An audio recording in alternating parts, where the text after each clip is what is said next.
سڵاوتان لەبێەوەم کاتتان باش لە هەر شوێنێکن لە بەرنمەیەکی نوێی پاشیو لەگەڵتانین بۆ هیوایی کە بابەتەکانی ئەم پرۆگرامەشمان ببێتە جێگای سوودی هەموو لایەکتان لا پرۆگرامی ئەم شەویش باس لە لایەنێکی یان تەوەرێکی ئاینی دەکەین و باس لە بابەتی تەندروستی دەکەین بە تایبەت هەموو ئەو بابەتە ئاینی و تەندروستیانەی کە پەیوەندی بە مانگی ڕەمەزانەوە هەیە ئێمە هەوڵەدەین شەوانە و بە درێژای مانگی ڕەمەزان هەموو ئەو تەوەر و زانیاریانەی کە بینەرانی ئێمە دەیانەوێت بیزانن باسی لێ بکەین. بەر لەوەی بچینە تەوەرەکانمان باس لە چالاکیەک دەکەین کە دەستگای خێرخوازی بارزانی بە درێژای مانگی ڕەمەزان هاوکاری و پێداویستی بۆ ئاوارەی کەمپەکانی خازر دابین دەکات. لە سنووری هەرسێ کەمپەکانی خازر زیاتر لە 17,000 ئاوارە دەژین کە بەهۆی نەبوونی خزمەتگوزاری و ڕەوشی ئەمنی ناتوانن بگەڕێنەوە ناوچەکانیان لە دۆخێکی سەختدا ژیان بەسەر دەبن. ئاوارەکان دەڵێن ئەگەر هاوکاریەکانی دەستگای خێرخوازی بارزانی نەبێ ژیانیان دەکەوێتە مەترسی. ئەگەر بەڕێکردنی ڕۆژانی مانگی ڕەمەزان بۆ هاوڵاتیان ئاسایی بێت ئەوە بۆ ئاوارە و پەنابەرانی ناو کەمپەکان سەختە چونکە ئەوەی ڕێکخراوە خێرخوازیەکان و دەستگای خێرخوازی بارزانی بۆیان دابین نەکات نیانە و تەنانەت هەندێک خێزان خواردنی بەربانگیشیان بە ئاسانی بۆ دابین ناکرێت. ئەمافرەتە بە چاوی پڕگریانەوە دەڵێت ئەگەر دەستگای خێرخوازی بارزانی هاوکاریمان نەکات ئەوە ژیانمان دەکەوێتە مەترسی چونکە تا ئێستا حکوومەتی عراقی هیچ هاوکاریەکی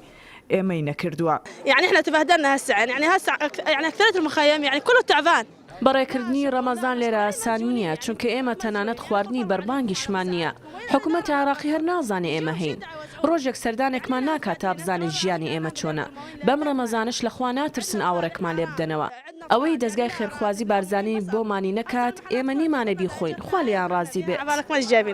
والله يعطيكم العافية ويرحم والديكم. بەهۆی نەئارامی ناوچەکانیان و دابین نەکردنی خزمەتگوزاری لەلایەن حکوومەتی عراقەوە ئاوەرەکان هەر لە کەمپەکان ماونەتەوە و بەهۆی هاتنی وەرزی هاوین لە دۆخێکی سەختدا ژیان بەسەر دەبن چونکە فێنکەرەوە و کارەبای نیشتیمانیشیان نییە. جو حار تعرفون ومحتاجين إلى المبردات. داواکەم بەس بێن سێری حاڵی ئێمە بکەن. بەم ڕەمەزانە نە ئاومان هەیە نە کارەبا نە سەلاجە هیچمان نییە. ئاخر چۆن بژین چۆن بتوانی بە ڕۆژوو بین. ڕۆژوان پێویستی بە خواردن و بەربان هەیە. ئێمە وەشمان نییە. ئیدارەی کەمپەکە زۆر باشم بۆمان. ئەوانە چند لە ڕێکخراوەکانی دیکە پاڕێن و تا خواردن بۆ ئێمە دابین بکەن. کەچی حکوومەتێکمان هەیە ئێمەیان بە خەیاڵان نایە. مەسئولەکانی عراق لەکوێن؟ فبالنسبة للثلج يعني ضروري جدا في شهر رمضان. بەڕێوەری کەمپەکانی سنووری خازر باس لەوە دەکات. فشارێکی زۆر لەسەر ئیدارەی کەمپەکان دروست بووە بەهۆی بەردەوامی هاتنەوەی دووبارەی ئاوارە بە تایبەت لە ڕەمەزاندا. بۆیە ڕێکخراوە خێرخوازیەکانی کۆید بەڵێنیان داوە کە بە هاوکاری لەگەڵ دەستگای خێرخوازی بارزانی لە ماوەی داهاتوودا کارەبا بۆ کەمپەکانی ئەو سنوورە دامین بکەن تا کەمێک لە ئاستەنگەکانی بەردەمیان چارەسەر ببێت. دەستگای خێرخوازی بارزانی بە هەماهەنگی لەگەڵ وڵاتی کوێت بەردەوام لە دابەشکردنی خوراک بەسەر ئاوارەکاندا بۆ مانگی ڕەمەزان ئەو پرۆسەیەش بەردەوام دەبیتن تا کۆکتایی مانگی ڕەمەزان. جگە لەوەش وڵاتی کوێت بەڕاستی بە هەماهەنگی لەگەڵ دەستگای خێرخوازی بارزانی بڕیاری ئەوەیاندا کە کەهرەبا بۆ خەڵکێکە دابیکەن چونکە خۆتان دەزانن لێرە کەهرەبای وەتەنی نییە ئەو کەهرەبایی کە هەیە کەهرەبای مالیدەیە.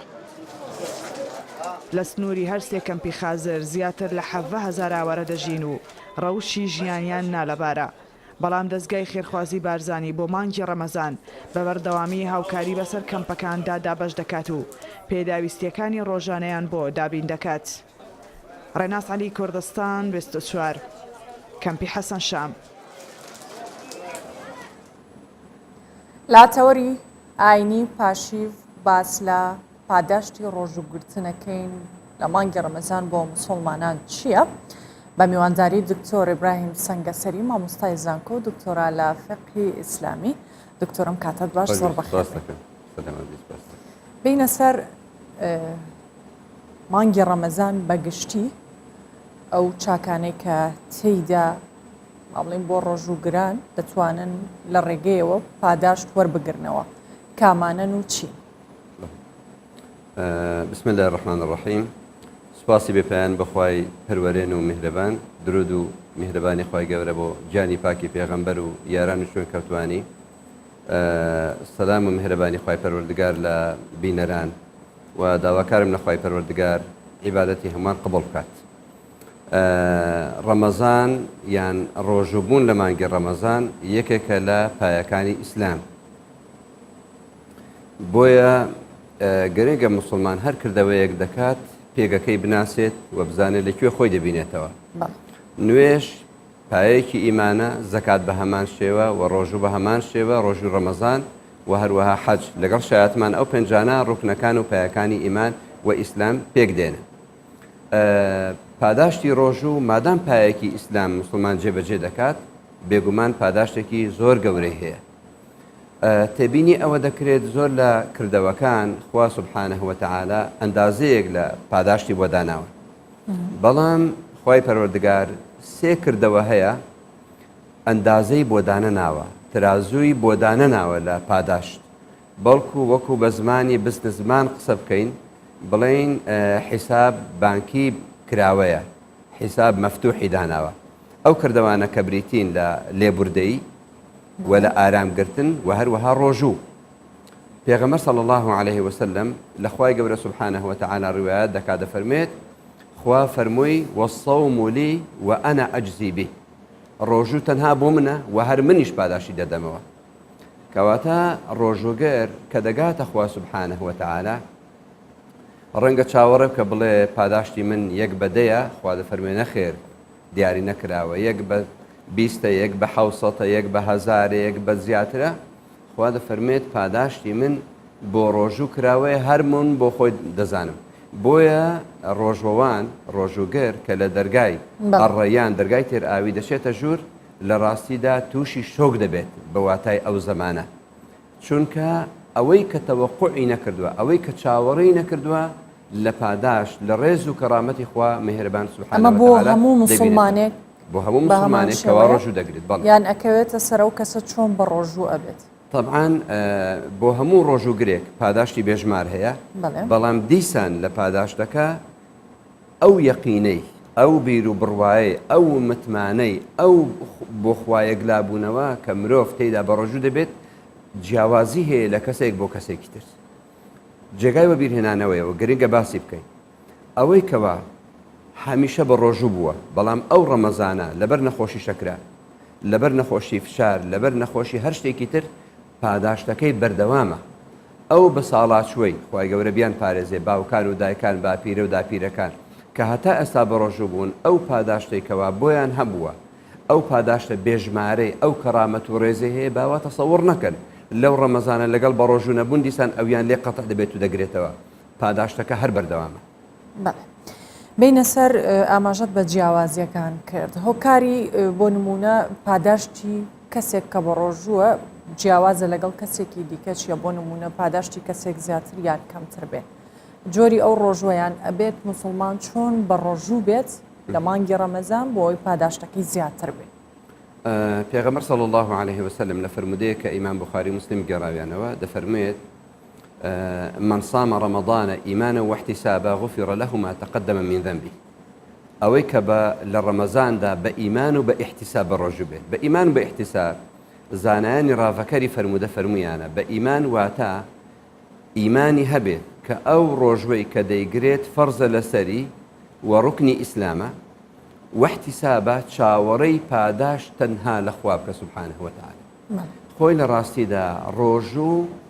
قوتابخانەی پەروەردەکردنی دڵە لە تەعاملکردن لەگەڵ خوایەکەوە ئێمە نابینی.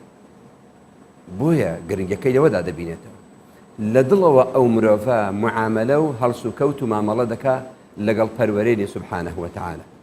بۆیە چەندە ڕۆژوگر خۆی بۆ خوایەک لا بکاتەوە، چەندە کە بە ڕۆژوو دەبێت وا بزانێت کەوا شیرنایی ئیمان دەچێتە ناو دەرونی، چەندە وا بزانێت کەوا ڕەزامەندی خوا، کەرامەتی خوا، ڕێزی خوا، گەشتن بە پێغەمبەر صلی الله عليه وسلم و پێغەمبەران و یاران لەسەر ئاوی کەوسەر لە دڵیدا بێتە جێ، ئەوەندە پاداشتی ئەو ڕۆژوگرە گەورە دەبێت. کەواتە زۆر گرنگە ڕۆژوگرە خۆشەویستەکان کە بە ڕۆژوو دەبن بەو شێوە بە ڕۆژوو بن کەوا یعنی ئیمان بەغەیب لە ناو دەرونیان تەواو ڕنگ بداتەوە ئیمان بەنادیار ئیمان بەغەیب تەواو ڕنگ بداتەوە مسلمان چەندە ئەو واتە لە دەرونیدا بێتە جێ ئەوەندە ڕۆژەکەی پڕواتە دەبێت و پڕ معنا دەبێت و بە هەمان شێوە ئەوەی کە ئاماژت پێکرد گرنگە ڕۆژوگەر زانایان دەفەرمونون ڕۆژوگەر خۆی لە شتانێک دەگرێتەوە کە پێشتر حەڵال بووە بۆ نمونە ئێستا ئێمە دەتوانین ئاو بخۆینەوە ئێمە دەتوانین ئێستا خواردن بخۆین چونکە ئێمە ئێستا بە ڕۆژوونی لە شەودای کە بە ڕۆژوو بووین ئەوەی کە بۆمان حەڵاڵە دوایی لێمان حرام دەبێت بەڵام بیرمان نەچێ شتانێک هەیە بە ڕۆژووبی یا بە ڕۆژوو نەبی لێت حرامە پێویستە مسلمان زۆر ئاگایلەوە بێت وەکو بۆ نمونە گومان بردننی خراپ بە کەسێکەوە بەرامبەرتە هاوڕەیەکت بە تەنیشتت دادەڕوا سەلامت لێ ناکە لەو کاتە گومان دەبەی وەڵا ئەوە ڕقی لە منە ئەوە من پۆستێکم وەرگتووە من لە پێگەیەکی کۆمەڵایەتی دام ڕقی لە منە حەسوودی بە من دێت ئەوە لە ڕاستیدا ڕۆژوو وێران دەکات یان بە خراپ باسکردنی خەڵکی لە ماڵی خۆت یان نەزەرکردنی حرام یان خواردنی پاروی حرام ئەوانە کەسەکە بە ڕۆژوو بێ بە ڕۆژوو نەبێت هەر لێ حرامە کەواتە پێغەمبەر صلی الله عليه وسلم دەفەرمێت ئەگەر کەسێک وازی لە قسەی پرۆپۆش نهێنا وازی لە ڕەوشتی هەڵە نەهێنا خوا پێویستی بەوە نییە کەوا واز لە خواردن و خواردنەوە بێنێتەوە کەواتە ڕۆژوو گرنگ ئەوەیە ئەو ڕۆژوە لە ڕاستیدا لە ڕەوشت و ئەخلاق و ئاکاری لەناو کۆمەلگادا ڕنگ دەتەوە ئەم جۆرە ڕەفتارانە زۆر جار لەناو خەڵک کە ئەوترێت بۆ نمونە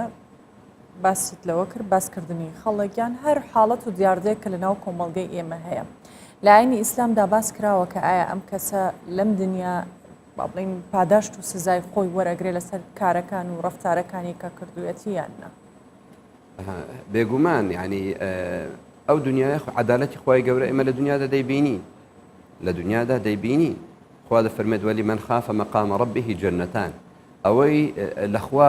لە پێگەی خوا لە مەقامی خوا بترسێت دوو بەهەشتی بۆ هەیە بەهەشتێک لە دنیادا تێیدا دەژیت بەهەشتێکیش لە ئاخرەتدا پێی دەگات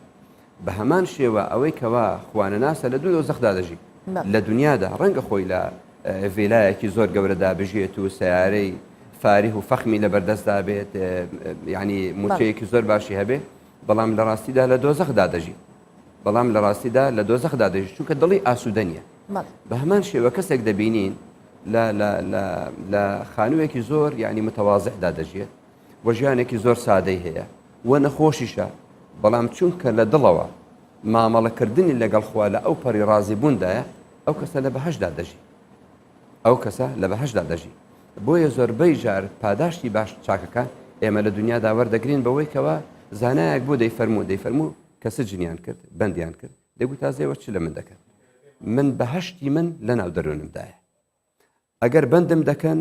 من ئەوە خەڵوەت گامە بۆ خوای گەورە سوبحانه وتعالى ئەگەر دەشم کوژن من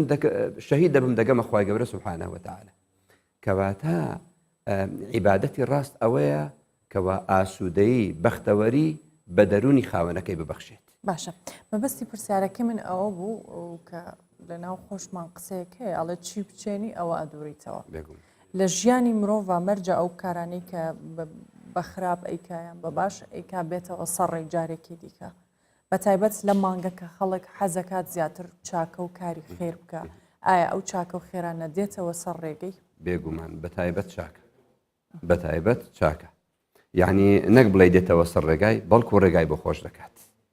قسەیەکی جوان هەیە بە تایبەتی ئێمە لە مانگی ڕەمەزان داین کە مانگی بەخشینە زانایەک دەفەرموێت بێگومان ئێمە ناتوانین کە دەچینە ناوگۆڕ ماڵ لەگەڵ خۆمان ببین وایە بەڵام دەتوانین پێش خۆمان ماڵەکە بەڕێ بکەین لە ڕێگای چی لە ڕێگای بەخشین بە هەژارە بۆیە لە ڕاستیدا گونجاوە بگوترێت هەر وەکو چۆن لەو ڕەمەزانە پێویستە دەمی خۆمان بگرین لە خواردن و خواردنەوە لەو شتانەی کە ڕۆژوو دەشکێنێ ئەوەی کە ڕۆژووی لەسەر فەرزە واجبترە کە دەمی خۆمان بگرین لەوەی کەوا بە خراپە باسی خەڵکی بکەین نووسینێک و کۆمنتێک بکەین لە تۆڕە کۆمەڵایەتیەکان لەسەر خەڵکی کەوا ستەمی تێدابێت ئەگەر لەو ڕەمەزانە عیبادەتێکی زۆر گەورە بێ بە پێ بوەستی بەرامبەر خوا سوبحانه وتعالى بە تەراویح لە ڕاستیدا لە تەراویح کەمتر نییە لە کاتێکدا دەوڵەمەندێک لەبەر دەرگای ماڵی هەژارێک دەبەستێت. ئەگەر لەو مانگا دەست بەرزکردنەوە بۆ خوا زۆر گەورە بێت لە ڕاستیدا ئەو کاتێک کە دەوڵەمەندێک دەستی بۆ هەژارێک درێژ دەکات و هاوکاری بکات بۆ خزمێکەوە لەگەڵی ئاش بێتەوە تەوقەی لەگەڵ بکات لە ڕاستیدا کەمتر نییە لەو دەستێکەوە بۆ پارانەوە لەخوا بەرزی دەکاتەوە. لەبەرەوەی چاوەڕێکی ئێمە لە چوارچەوەی سوودەکانی بەڕۆژوبوون و مانگی ڕەمەزانە پێم خۆشە باسیەوە بکەین لە ماوەی 1-2 ڕۆژدا بۆ نمونە جۆمان لێ بووە باسکرا چەندین ڕووداوی هاتوچۆ ڕووداوی ناخۆش ڕوویان داوە کە ئەمەش ناڵی مانگی ڕەمەزان بەڵام ڕەنگە زۆر جار بەهۆی خێرایی شۆفێر یان تووڕەبوون یان ئەو گۆڕانکاریەی کە بەسەر جەستەی مرۆڤایەوە بکات بۆ نمونە پەلەپەل هەبێت یان ئایا مانگی ڕەمەزان بۆ ئەوەیە کە بوو نمونە هەموو با بڵین تەرکیزی ئەو کەسە لەسەر ڕۆژوەکەی و خواردنەکە و بەپەلە ڕۆیشتن و بەپەلە هاتن و بەتابەت لە کاتی پارشێوە بەگشتی ئێمە ئەتوانین چۆن سوود لە مانگەکە وەربگرین وەکو مانگێکی پڕسوود نەک بە پێچەوانەوە. پرسیارەکە لە جێی خۆیدا زۆر گرنگە ئەگەر ڕەمەزان پزیشکێکی خوایی بێت سوبحانەه وتەعالە پێویستە نەخۆشەکان بە گوێرەی ئەو پزیشکە هەڵسوکەوت بکەن. بەڵام پزیشکێک چ لە نەخۆشە بکات کە فشاری خوێنی هەبێت بڵێ پێویستە ئەو دەرمانە بەکاربێنی ئەوە بەشێکە لە چارەسەرەکەی تر خۆپاراستنە لەو شتانی کەوا فشاری خوێنت بەرز دەکاتەوە. ئەجا نەخۆشەکە بڵێ من دەرمانەکە وەردەگرم بەس خۆم ناپارێزم لە شتەکانی تر سوودی نابێت. موسڵمان گرنگە ئەو پەرستشانەی کەوا دەیان کات بەو شێوە ئەنجامیان بدە کە خوا دەیانەوێت سوبحانەه وتەعالە. وەکو گوتمە پێغەمبەر صلی الله عليه وسلم لە فەرمودەیەکدا دەفەرمێت وإن سابه أحد أو شاتمه فليقل إني صائم. يعني پێویستە ڕۆژوگەر لە کاتی بە ڕۆژوبوونیدا فریشتە ئاسابێت. ئەگەر کەسێک قسەی پێگوت یان وستی بۆ کسێکی لێ بدات لە بەرامبەردا بڵێ بەڕێز داوا لێبوردن دەکەم من بە ڕۆژوو من وەڵامت نادەمەوە. ئەوە لەکوێ لەگەڵ ئەو کەسێکەوە دەچێتە ماڵەوە بە ئەو پەڕی تووڕەبوون لەگەڵ ماڵ و منداڵی تەعامل دەکات لەگەڵ مشتریەکانی تەعامل دەکات بەسە بێزار بووم نا حتا لە ڕووی پزیشکی من پێشەوەی بێمە ئێرە شتێکم خوێندەوە ئێمە هەمومان دەزانین کەوا ئەنزیمی ئەدرینالین بەرپرسە لە زۆربەی ئەو نەخۆشانی کەوا لە ناو دەرونی ئینساندا ڕوودەدات شەکرەیە کلیەیە فشاری خوێنە لە کاتی بە ڕۆژوبووندا دەڵێ ینی دەردانی ئەو ئەنزیمە ئەو هۆرمۆنە زۆر کەم دەبێتەوە. بە پێچەوانەوە هەموو پزیشکەکان دەفەرمون هەموویان دەڵێن لە کاتی تووڕەبووندا لاشەی مرۆڤ زۆر بە خێرایی ئەو هۆرمۆنە دەردەدات. بۆیە پیاوێک کات بۆ خزمەت پێغەمبەر صلی الله عليه وسلم سێ جار فەرمووی پێیگوت پێغەمبەری خوا ئامۆژگاریم بکە فەرمووی لا تەغضەب تووڕە نەبی. زانایان یعنی لێکۆڵینەوەی پزیشکان لەسەر ئەو فەرموودە کردووە دەڵێن هۆکارەکەی ئەوەیە چونکە لە کاتی تووڕەبووندا هۆرمۆن دەردەدەی. پێغەمبەر فەرمووی نەکەی شتێ بکەیتەوە ئەدرینالینی زۆر بە زمانی ئەوڕۆ کەواتە پێویستە ڕۆژوگرەکان کە بە ڕۆژوو دەبن تەنها نەڵێ من بە ڕۆژوم هەوڵدەن ئەو واتانەی کەواتەیدایە هەمویان بێنێتەوە جێی خۆی کە بە ڕۆژووی پێویستە زیاتر یادی خوای گەورە بکەیت کە بە ڕۆژووی زیاتر بەزەیت بە خەڵکدا بێتەوە کە بە ڕۆژووی زیاتر شۆفێری ینی بە هێواشی بکە. لە کاتێکدا من ئایا من ئەو پرسیارە جێگای ینی جێگای بەدواداچوونە ئایا ئەو ڕووداوانی کەوا ڕووی داوە زۆربیان بە ڕۆژوون یان ئایا ڕەنگە پێچەوانەکەشی هەبێت کەەوە ئێمە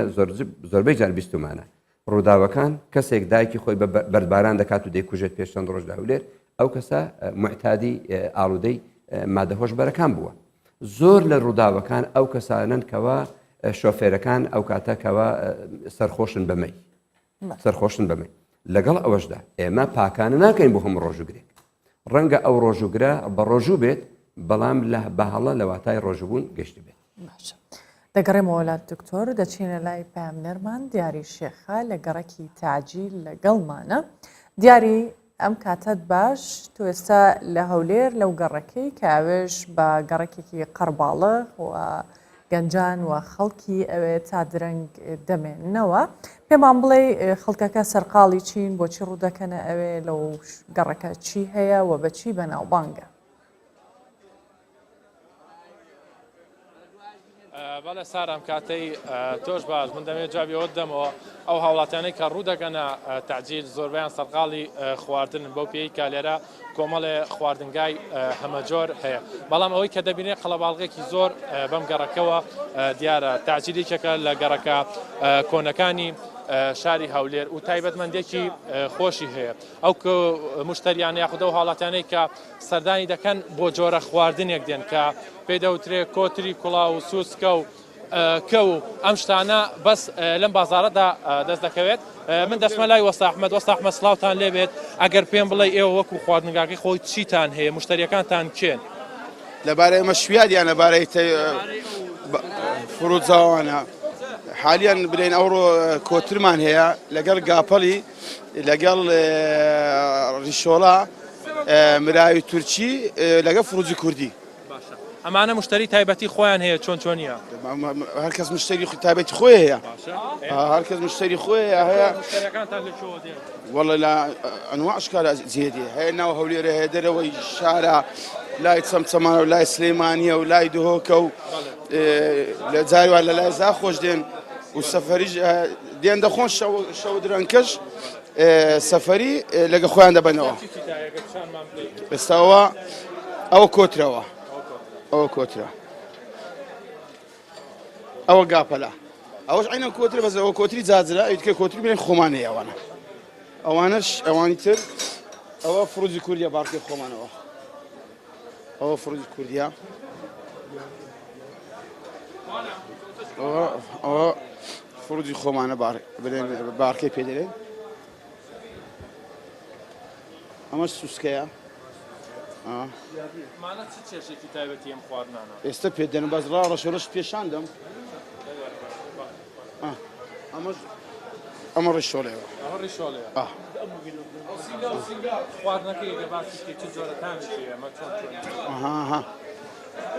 ئەوە فروجی کوردی قەدیم و زەمان کە یەک نەخۆش دەکەت بنین لە لای لە گوندەکان لە دەشتەکان ئەو حتم ئەو کاتی برین ینی خەڵکانێک فەقیر بوو دەیانگە بڕۆ فروزاوە چلۆ بکە هەر سوبەکەی بخوات چا دەبتەوە ئەو لە دەیر و زەمان ئەو شتەی تایبەتمەندی خۆی هەیە مشتریەکانتان کێن ینی مشتری تایبەتی خۆتان هەیە ئێوە هەدی چۆن مشتریمان هەیە تاجیرە هەیە مقاولە هەیە بەرپرسە هەیە فەقیرە ینی ئەنواع ئەشکال مشتریمان هەیە کوردە هەیە عەرەبە هەیە تورکە تاکەی ئێوە دوکانەکانی لە ڕەمەزان تا گۆڕانکانی تا بەسەر بەرنامەکانی خۆتان هێناوە بەڵێ ئێمە پێش ڕەمەزان پاش عەسر دەکەینەوە هەتاکو سەعات 12:12 یەکی شەو بەڵام لە یەکی ڕەمەزانی و ڕۆژی مانجی ڕەمەزان بە خۆمان لە سەعاتی 11 کا نانبینێ لە کاکە نانبینە سەعات تقریبا 11-12 خۆم و برم شریکەم حازیات دێن خواردنەکان ساز دەکەین 12 نیوەڕۆ هەتاکو مەغریب ئیدی چ نافرۆشی کە وەختی فتار وەختی بانگدانی عەفوەن دەست بە فرۆشتن دەکەین هەتاکو پاشی بەڕێزم سەرسەرم بەڵێ سارە ئەوەی کە دەبینرێ قەڵەباڵغێکی زۆر هەیە بە تایبەتی ئەوانەی کە دێن بۆ ئەم جۆرە خواردەمەنیە مامە ژیان سڵاوت لێبێ ئەگە بەڕێستان پێ بڵێیت تۆ ئەمڕۆ چی داوات کردو ئەم خواردنە چ تایبەتمەندێکی هەیە بۆ تۆ بەخێر بێن بۆ شاری هەولێر شاری هەڵمەت و قوربانی ساڵانە ڕۆژانی شەوانی ڕەمەزان بەو شێوەیە خەڵکەکە لە منتیقەی تەعجیل دێ بۆ مەمک خواردن و کۆتر خواردن و کەباب خواردن و بە شێوەیەکی کە وەکو ساڵە هەموو ساڵێک بەو شێوەیە خەڵک دێتە ئێرە شەوانە پاش 12 شەو من ئێستا داوای کۆترم کردووە کۆتر شتێکی خۆشە تام و چێژێکی تایبەتی خۆی هەیە تقریبا دەوری 25 ساڵ دەبێ بەڵێ بەڵێ هەروەک خۆیەتی تامەکە ناگۆڕێ لای کاک ئەحمەدوان تام و چێژێکی خۆی هەیە شتێکی خۆشە زۆربەی شەوان دێم لێرە کۆتر دەخۆم یان کەو دەخۆم یان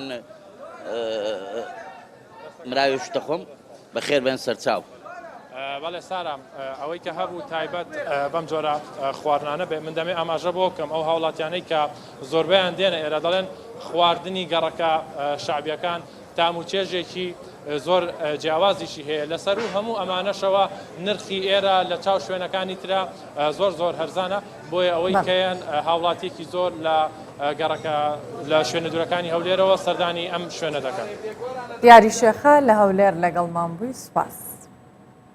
بەشێک لە گەنجانی ئاکرێ شەوانی ڕەمەزان دەچنە شوێنە گشتیەکان و کات بەسەر دەبن و جگە لەوەش لە بازاڕ و ئەو شوێنانەی کە خواردنی تێدایە قەرباڵغی زیاتر هەیە دەچینە لای پەیامنێرمان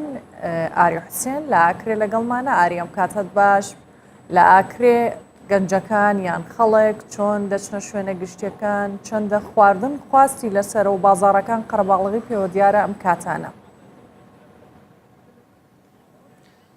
بله صاف دمیتا و تماشاوانان باش بیتید نه اصل گرید لجاکی مکو پیرا دیتا گوتن گریتیشی لآکره کدناوا مها رمضان دان کما روزی گرتنه دایدی زیاتر حوالاتین آکریب تایباتیش گنج جلا خود دن وی گری و دناوا کافی و چایخانان داد رین نخار شوین خواب خارنو و خارنان درباز دکن آکره وی گویش تا ام بیجین روشا سقای سقا که سارش بر وی کی چند کو دمجمرین شف ام بیجین پشتی 12 آنکو وی دمیدا روشا سقا گلکی صاحب ز کمتر ام حوالاتین دناوا کلان دبینین لحتا کو بریا 12 شوی دناوا کلان آکره دم کاریم بیجین کو دیجه حوالاتین ام تایباتیش دناوا چای خانه اند کا آکره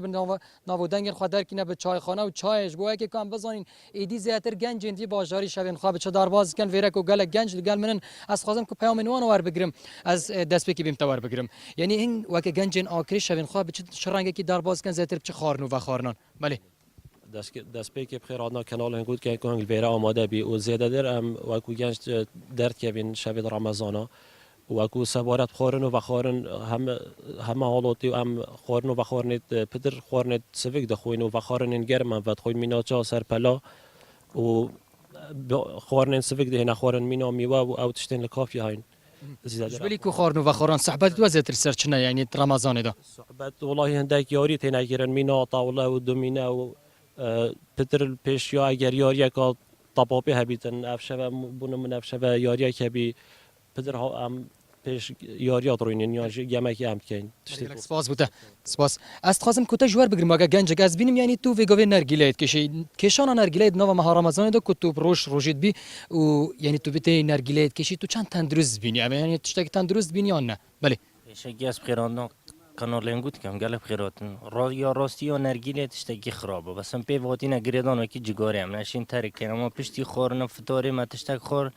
بینه کی استراحتی کنه ویژو کن دینا کافی یا نرگیله کشین چای کی وقتی گبرادر آری نخوره دمت خوب ورینی یعنی کتو مجیلی نرگیلش بهن جارند بجن کشد نو برات و حوالتان کو او کسی نرگیلت کشن پیدا مدبینه تو تنی مجیلی نرگیله یه های تنی مجیلی انترنت و افتشین هنیه یعنی اف کارت کرینا که دستان گوش بلی کو تندرستی و بلکی نباش با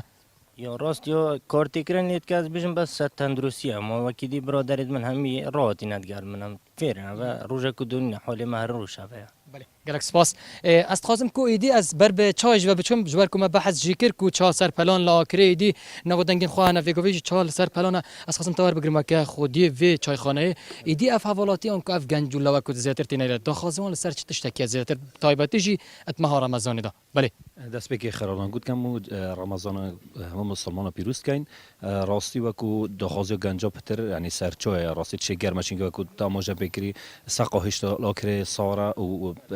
پتر کاپوچینو چات شلاطف گرم چن بله و کو باقل کو شلاطف زور چن بله یعنی جبلی وان خارنه تنی یعنی چند تندرست بینید تو که خودان کافی یعنی اف خارنه تندرست نم تایبات جنب بیش نرگیله باقل گفتشن جبر کو رمضان ایدی هنه که گدان کو بیش معده وان گنجات با یا واستیای بیتن یعنی اثر داخازیوانه یا جی افتشتن نچارین تینن بله نخیر شدش نچارین یا راستی و کو گوتی هر کسی که نرگیلش کش خرد زانن که ضرر و زیان تو چنه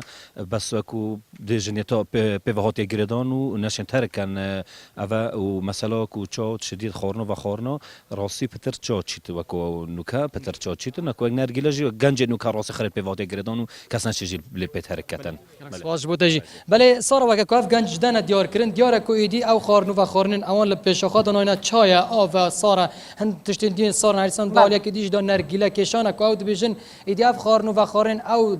خود دنید شب رمضان دا هند بیجن کو نچاری اندک جبین دو وان دا بوینه کلتور جبر به کیج او زیاتر بر خونه کنه و یکی کاف تندرسته آن نه بو یکی کوتنه شب خوب دارباز بکنه دعا کری جی وگوی روش سقای گله کی خوش حتی کو وگوی جی افروجا دوی به خوشی دارباز بولا کری بله آری حسین لا آکری لگل مامبوی سپاس بوتو جاری کتر دگرینەوە لای تەوەری پاشیوی ئاینی کە تایبەتە بە پاداشتی ڕۆژوگرتن دکتۆر ئیبراهیم منەمەوێت لەو پرسیارەوە دەست پێ بکەم یەکێک لەو بەڕێزانەی لە پیجی کوردستان 24 لە فەیسبوک پرسیاری ئەوەی کردبوو کە ئایا ڕۆژوگرتن یان خەوتن لە کاتی ڕۆژوەکە دروستێ بەتاڵی ئەکاتەوە یان نا ڕۆژوگرتن ینی خەوتن لە کاتی بە ڕۆژوبووندا تەمان بە شێوازێکی گشتی دروستە بە شێوازێکی گشتی مەبەستی پرسیارەکەیەوە بوو خەوی دوور و درێژ بەڵێ خەوتن لە کاتی بە ڕۆژوبوون دروستە لە مزگەوتیش دروستە لە ماڵەوەش دروستە بەڵام پێویستە مسلمان ینی ڕەمەزان نەکاتە مانگی خەوتن واز لە کارەکانی بێنێت بەڵکو پێغەمبەر و یاران سەڵات و سەلامی خوای لەسەر بێت زۆربەی کارە گەورەکان و غەزا گەورەکان لە ڕەمەزاندا کراوە زانای باسی یەک شتیان کردووە ئەگەر ئەو کەسە لە بەرەبەیان هەتا پاشێ و بەڕۆژوو بوو طبعا لێرە کەسێک وا ناتوانێت یان کەسێک ئاوا لە ژێر نەشتەرگەری دابوو لە ژێر ینی مادەی ینی تەخدیر دابوو ئەوە لە وڵاتانی سوید و نەرویژە ئەوانە چکە ڕۆژوو 3-4 ساعاتە کەسێک ئاوا خەوت بۆ چوونێکێ دەڵێ ئەگەر هەموو کاتەکە خەوت بوو لە پێش بانک هەتا بەربانک ڕۆژەکەی بەتاڵە ئیمام مالک دەفەرمێگە زۆربەی ڕۆژەکەی بە ڕۆژوو بوو هەمووشی نەبێت دیسان هەر بەتاڵە یعنی ئەوەی کە تۆزێک بخەوێت پاداشی کەم ناکاتەوە پاداش ئێستا لای خۆمان 15 کات ژمێر و 20 خولەکیان ئەوەندەیە بۆ نمونە کەسەکە چەند کاتژمێر بخەوێ ڕۆژوەکەی بەتاڵە بێتەوە یعنی ئەگەر هەمووی بخەوێ هەموو کاتەکەی بخەوێ ڕۆژەکەی ئەسا پارشێو کە بانگیە هەتا بەربانک خەوت بانک ئەوەش ینی زۆر دوورە ینی کەسێک 15 کاتژمێر بخەوێت و ئاگای لە خۆی نەبێت یعنی دوورە مەبەست لەوەیە مسلمان پێویستە لە کاتی بە ڕۆژ ئەی چ لە نوێژەکانی دەکات چ لە نوێژەکانی دەکات لەسەر فەرزێک کە ڕۆژی ڕەمەزانە 5 فەرزی چواندونیان 3 بەرەبەیان و نیوران و عەسرانی بێگومان چواندووە وایە زۆر جار خەڵک لە هەندێک شت بە هەڵا حاڵی دەبێت یعنی خەڵکانێک دێت ینی بۆ تەراویح زۆر بە جۆشەوە دێت بەڵام نوێژی نیوران و عەسری لە ماڵەوە دەکات زانایەک دەفەرمێت عارەقەی نوێژی نیوران عارەقەی ناوچاوانی گەرمە خێرترە لەو فرمێسکە کە لە تەراویح دێتە خوار کەواتە پێویستە ڕۆژەوان هەر شتێک پێوەری خۆی پێ بدات کە بە ڕۆژوو دەبی ڕەمەزان مانگی خەوتن نییە خەڵکانێک بەڵکو بە پێچەوانەوە خەڵکانێک لە ڕەمەزاندا دنیا سەراوبن دەکەنەوە شەو دەکەنە کاتی بە ئاگابوون ڕۆژەکەش تێیدا دەخەوە ئەی ئەو فەرمانبەرێکە وازی لە وەزیفەی خۆی هێناوە مامۆستایەکی زانکۆیە وازی لە دەوامی خۆی هێناوە فرۆشارێکە وازی لە دەوامی خۆی هێناوە هەمووی هێڵایە بێگومان باشە زۆر جارەوترێ ئەو کەسە بخەوێ باشترە وەک لەوەی دانیشێ قسە بکە لەسەر خەڵکیان با بڵێن قسەی نەگونجاویان باش نەکە باشترە بخەوێ وەک لەوەی ئەو قسانە بکە ئەوە ڕاستە ئەجا ینی عیلاژێکی باشتر هەیە کە نەخەوێت و یادی خوا بکات کە نەخەوێت و قورئان بخوێنێ کە نەخەوێت و دەمی خۆی بگرێت ڕەمەزان مانگی ڕاهێنانە لەسەر نەکردنی تاوان مانگی ڕاهێنانە لەسەر خۆڕاهێنان لەسەر عیبادەتی خوای گەورە کردن سوبحانەوە تەعالە کەواتە ڕۆژوو وەکو باسمان کرد پێشتریش زۆر گرنگە ڕنگدانەوەی کارا و بەرچاوی هەبێ لە ڕەوشت و ئەخلاقی ڕۆژوو باشە هەرچەندە باست لەوە کرد کە مرۆڤەکان مسلمانانە بێ ئاسایی بن لە کاتی بەڕۆژوو بوون بەڵام هەندێک جارێ ئێمە کارەکاتە سەر کاری ڕۆژانە بۆ نمونە کارمەندە ناتوانێت کارەکەی بەباشی بەڕێوە بباتیان لە دەستگایە کاری بۆ ناکرێیان ئیشی ماڵ ئەکا ئیشەکانی دوا ئاخا تا کاتی ئایا ئەمە دروستە؟ خۆی شتێک پێویستە یەکەم مانگی ڕەمەزان واجبێکی شەرعیە هیچ کەسێک و هیچ حکوومەتێک و هیچ بیرمەندێک ناتوانێت ئەو واجبە ئیلغا بکاتەوە چونکە بیستمانە هەندێک لە وڵاتە عەرەبیەکان هەندێک سەرۆک وڵات بە بیانووی ئەوەی کەوا ئابووری پاش دەکەوێت گوتوێتی با بە ڕۆژوو نەبێت هیچ کەسێک ناتوانێت چونکەەوە واجبێکی شەرعیە خوا لە ئاسمانە واجبی کردووە دەوامکردن خاو بێتەوە حکوومەت یاندام و دەستگاکان دەتوانن تۆزێک مڕاعاتکەن وەکو ئێستا لە حکوومەتی هەرێم پێشە ڕۆژێک من بیرم گوێم لێ بوو کەوا کاتژمێرێک کەم کراوەتەوە لە دەوامی هاوڵاتیان لە دەوامی فەرمانبەران بۆ خزمەتی هاوڵاتیان بەس ینی ئەگەر ڕۆژ و گەر شەوەکە باش بخەوێت دەتوانێت دەوامی خۆشی بکات بەڵام زۆر جار دەگوترێت لە کاتی لە غەیری ڕەمەزانیش دەڵێن هەستی درۆزن هەیە کەسێک وا دەزانێت ئەگەر نیوڕانان سەعات 12 نەگەڕێتەوە ماڵەوە خواردنی نیوڕان نەخوات وا دەزانێت برسێتی لە کاتێکدا ئەگەر ینی بەراوردێکی باشی پێ و کەسە برسی نییە بەس هەستێک وای لێ کردووە هەستێکی درۆزن وای لە دەرونی ئەو کەسە کردوکەوە پێویستە نان بخوات بە هەمان شێوە زۆر جار هەستێکی ناواقعی لە دەرونی هەندێک خەڵکدا دروست دەبێت کە بە ڕۆژوبووی نابێ هیچیش بکەیت کە بە ڕۆژوبووی دەبێت تووڕەبی کە بە ڕۆژوبووی واز لە کارەکانی ژیان بێنە ئەوە هەڵەیە بەڵکو زۆر خەڵکمان بینیوە زۆر لە مامۆستا دەڵێن من لە کاتی بە ڕۆژوبووندا دەتوانم ئیشەکانە باش و ینی حتا ینی ئێستا پێشەوەی بێن بۆ ئێرە دیسان هەندێک خوێندنەوەم کرد زۆر لە پزیشکەکان دەڵێن زۆر لە وڵاتان ئێستا لاسایکردنەوەی بە ڕۆژوبوون دەکەن بۆ چارەسەری زۆر لە نەخۆشیەکان ئەو لاشەوا دەکەن کە ماوەیەک خۆی لە خواردن بگرێتەوە چونکە دیسان خانەکانی لەش دەست بە ئیش دەکەن چاوریەکە دەتوێنێتەوە هەندێک خانە سست بوون بۆ نمونە پەنکەریاس سست دەبێت لە ئیشکردنی خۆی بەهۆی بە ڕۆژوبوونەوە ینی توێژینەوەیان کردو لەسەر چەند گیاندارێکی غەیری مرۆڤ زۆر ینی ئیسیجابەیەکی باشی هەبووە پزیشکەکان دەڵێن بیر دەکەینەوە ئەو چارەسەرە بگوازینەوە بۆ مرۆڤیش کەواتە پێویستە ئەو هەستا لە دەروونماندا لا بچێت کە ئێمە بە ڕۆژوو بین ژیان هەمووی ژیان دەوەستێت و ژیان پێویستە بەرەو پێش نەچێت بە ڕۆژوش دەبین کارەکانی خۆشمان دەکەین بەڵکو زۆر خەڵکەیە ڕۆژە هەفتانە دووشەم و پێنجشەم و هەموو مانگێکی عەرەبیش 13 و 14 و 15 بە ڕۆژوو دەبن و ئەوانەی کە دەرکەوتووە ئەوانەی کە بە ڕۆژوو دەبن بەو شێوە لاشەیەکی زۆر تەندروستیان هەیە ئەگەر بینە سەر باسکردن لە پێچەوانەکەی کەسێک لە مانگی ڕەمەزان پێی وا بێت ئەبێت هەموو کاتەکەی بە درێژایی ئەو شەو ڕۆژەی کە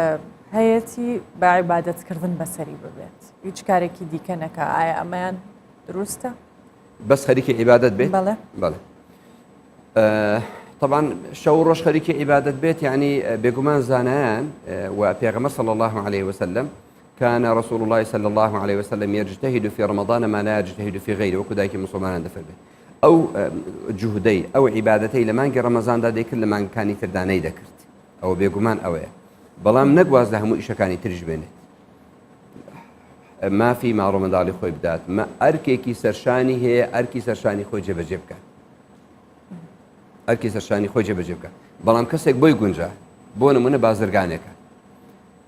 دوکان و شتەکانی تەواو بەڕێوە دەبات یان لە ڕەمەزان پێش ڕەمەزان ئیشی کردو بژێویەکی باشی کۆ کردوێتەوە دەڵێ لەو مانگە خۆم بەس بۆ عیبادەتی خوا تەرخان دەکەم شتێکی خراپی نەکردووە بەڵام بە مەرجێک مافی خەڵکی نەخوات و مافی ماڵ و منداڵی خۆی بدات ئەوەش دیستان ئەوە ناگرێتەوە 24 سەعات خەریکی عیبادەت بێت دەگوترێت عیسا پێغەمبەر سەڵات و سەلامی خوای لەسەر بێ ڕۆژێک بە شوێنێکدا ڕۆیشت پیاوێکی بینی گوتی خەریکی چی گوتی عیبادەتی خوا دەکەم گوتێتی بژێوی ژیانت گوتی وەڵا براکەم ئەو هاوکاریم دەکات گوتی براکە لەکوێ ئێستا گوتی لە کێڵگەی کوشت و کاڵە ئیش دەکات گوتی براکەت عیبادەتی باشترە لە تو بەڵام دیسان هەندێک کات هەیە مسلمان دەتوانێت ساڵی مانگێک یان هەفتەیەک یان ماوە یعنی لە خەڵوەت دابێت بە ژیانی خۆی دابێتەوە ئەویش بەو مەبەستەی خۆی لەگەڵ خوا ڕاست بکات و لە ژیاندا کە هەڵەیەکی هەبێ بەرامبەر خوا بەرامبەر خۆی بەرامبەر خەڵکی بەو هەڵەدا بچێتەوە باشی بکاتەوە دکتۆر ئەبراهیم باسی کارت کرد و ناوی بازرگانانت هێنا ئەمە ئەگەر بەگشتی بینە سەر مانگی ڕەمەزان و بازار و بازرگانی و کار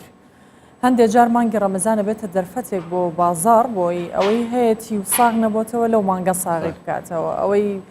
خەڵک خواستی زۆر لەسرە گرانی بکات و لە هەمان کاتە و کەسە بە ڕۆژووە نوێژی شەکاو لە کاتی خۆی ئەچێتە مزگەوت و هەموو ئەرکە ئاینەکانی جێبەجێ کات چی بم کەسانە ئەوترێت لە ئاینی ئیسلام ڕافعی قسەیەکی جوانی هەیە دەڵێت هەمیشە سۆس لە بینینی ژانی خەڵکیەوە هەڵدەستێت کە خوا زانستی و ئاگایی بێسنووری هەیە بەندەکانی خۆی دەبینێت لە چ معاناتێکدان لە چ ناخۆشێکدان بۆیە سۆزی خۆی بێسنوور کردووە پێویستە برا بازرگانەکان ئەنجا ئەو دیاردە پەیوەست نیە بەس بە ڕەمەزانەوە لە نەورۆزیشدا بە هەمان قۆستنەوە هەیە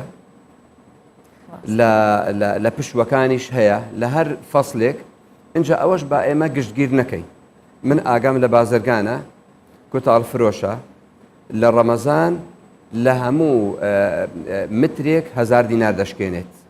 ئاگام لە چەند پزیشکێکە ڕەمەزان کرێی یعنی چوونەژووری عیادە 150 یا 125 کەم دەکەنە پێویستە ئەوانش باز بکرێت و دەستخۆشیان لێ بکرێت بەڵام ئەوانی ترکە ئەو شتانە دەقۆزنەوە لە ڕاستیدا لە فەلسفەی بە ڕۆژووبوون تێنەگەشتو بە ڕۆژووبوون بریتیە لەو فەلسفەی بریتیە لەو حەقیقەتەی کە هەست و ناخی ڕۆژووگر بوروژێنێت بهەژێنێت ئاگای لە هەژارانی تر بێت ڕۆژان هەموو خواردنەکانی باش خواردووە بەڵام ئەو ڕۆ بە فەرمانی خوا بە ڕۆژووە ئاگای لە برسیەتی خەڵکی هەیە کەواتە پێویستە داواکارم لە برا بازرگانەکان بۆ ئەوەی ئەو گومانە لەسەر هەموو بازار بڕەوێتەوە لافیتەیەک لە پێش دوکانەکانیان هەڵبواسن و ڕاستیش بن لە لافیتەکەیان بنووسن نرخەکانمان هەمان نرخی پێش ڕەمەزانە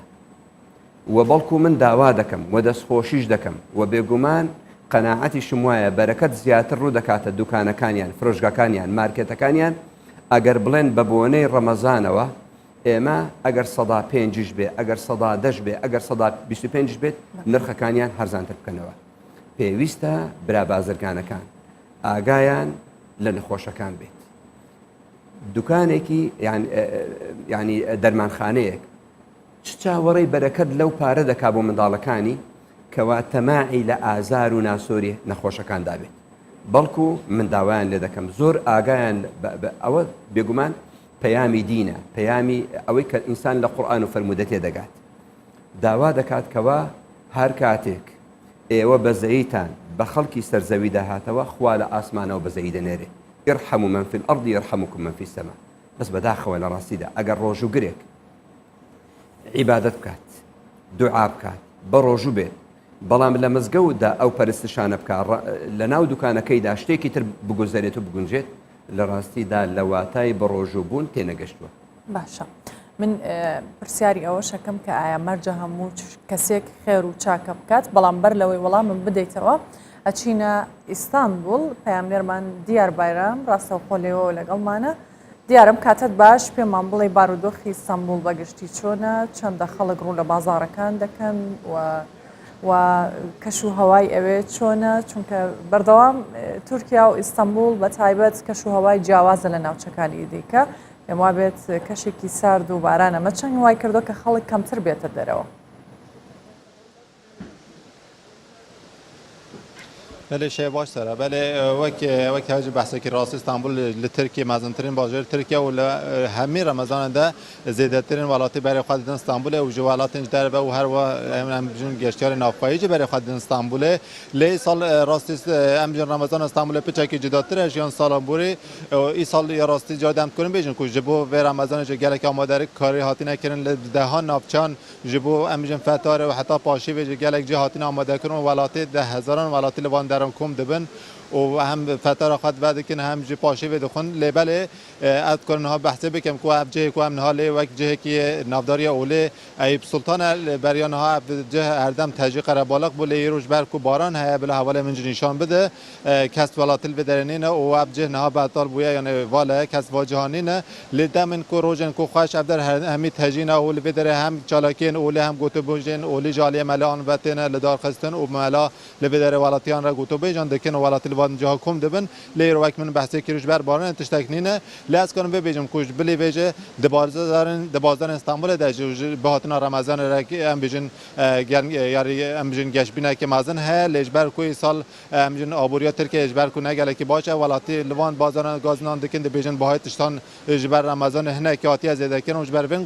گازنان دکن لی رایدار جد بیجن اجبر رمضان ت ام بیجن ت باهای تشتان آتی از دکن اجبر چنا با کو ت دکاندار باهای تشتن خواهد زیادتر بکن لیجبلی بحث خوازم بحث ویتش بکن و که برای دروجان جخوا هل بجاتنا شهرداری یا استانبول هات بطال کردن جبروی تپش بینی کردن که اف رمضان ای سال دنا بانگشین هل بجاتن در باز بجبو وجد تپش بینی کردن اف یعنی فرایدارن سیاست مدارن پارتین سیاسی لوان دران یعنی هم بجداری امج پاشی و ببن هم بجداری فتار ببن دا کودنگن ولاتیان داخواز بکن و پارتیان خواست سر بخنج بروی اف رمضان ای سال دیار کو دیدن اف روشک سیاسی در باز ببه وجب وجه جخوا پارتیان پلان خدانی کو هر روش بچن جهه که لگل ولاتیان روینن و دا کو داخواز دنگن وان بکن و پارتیان خواست سر بخن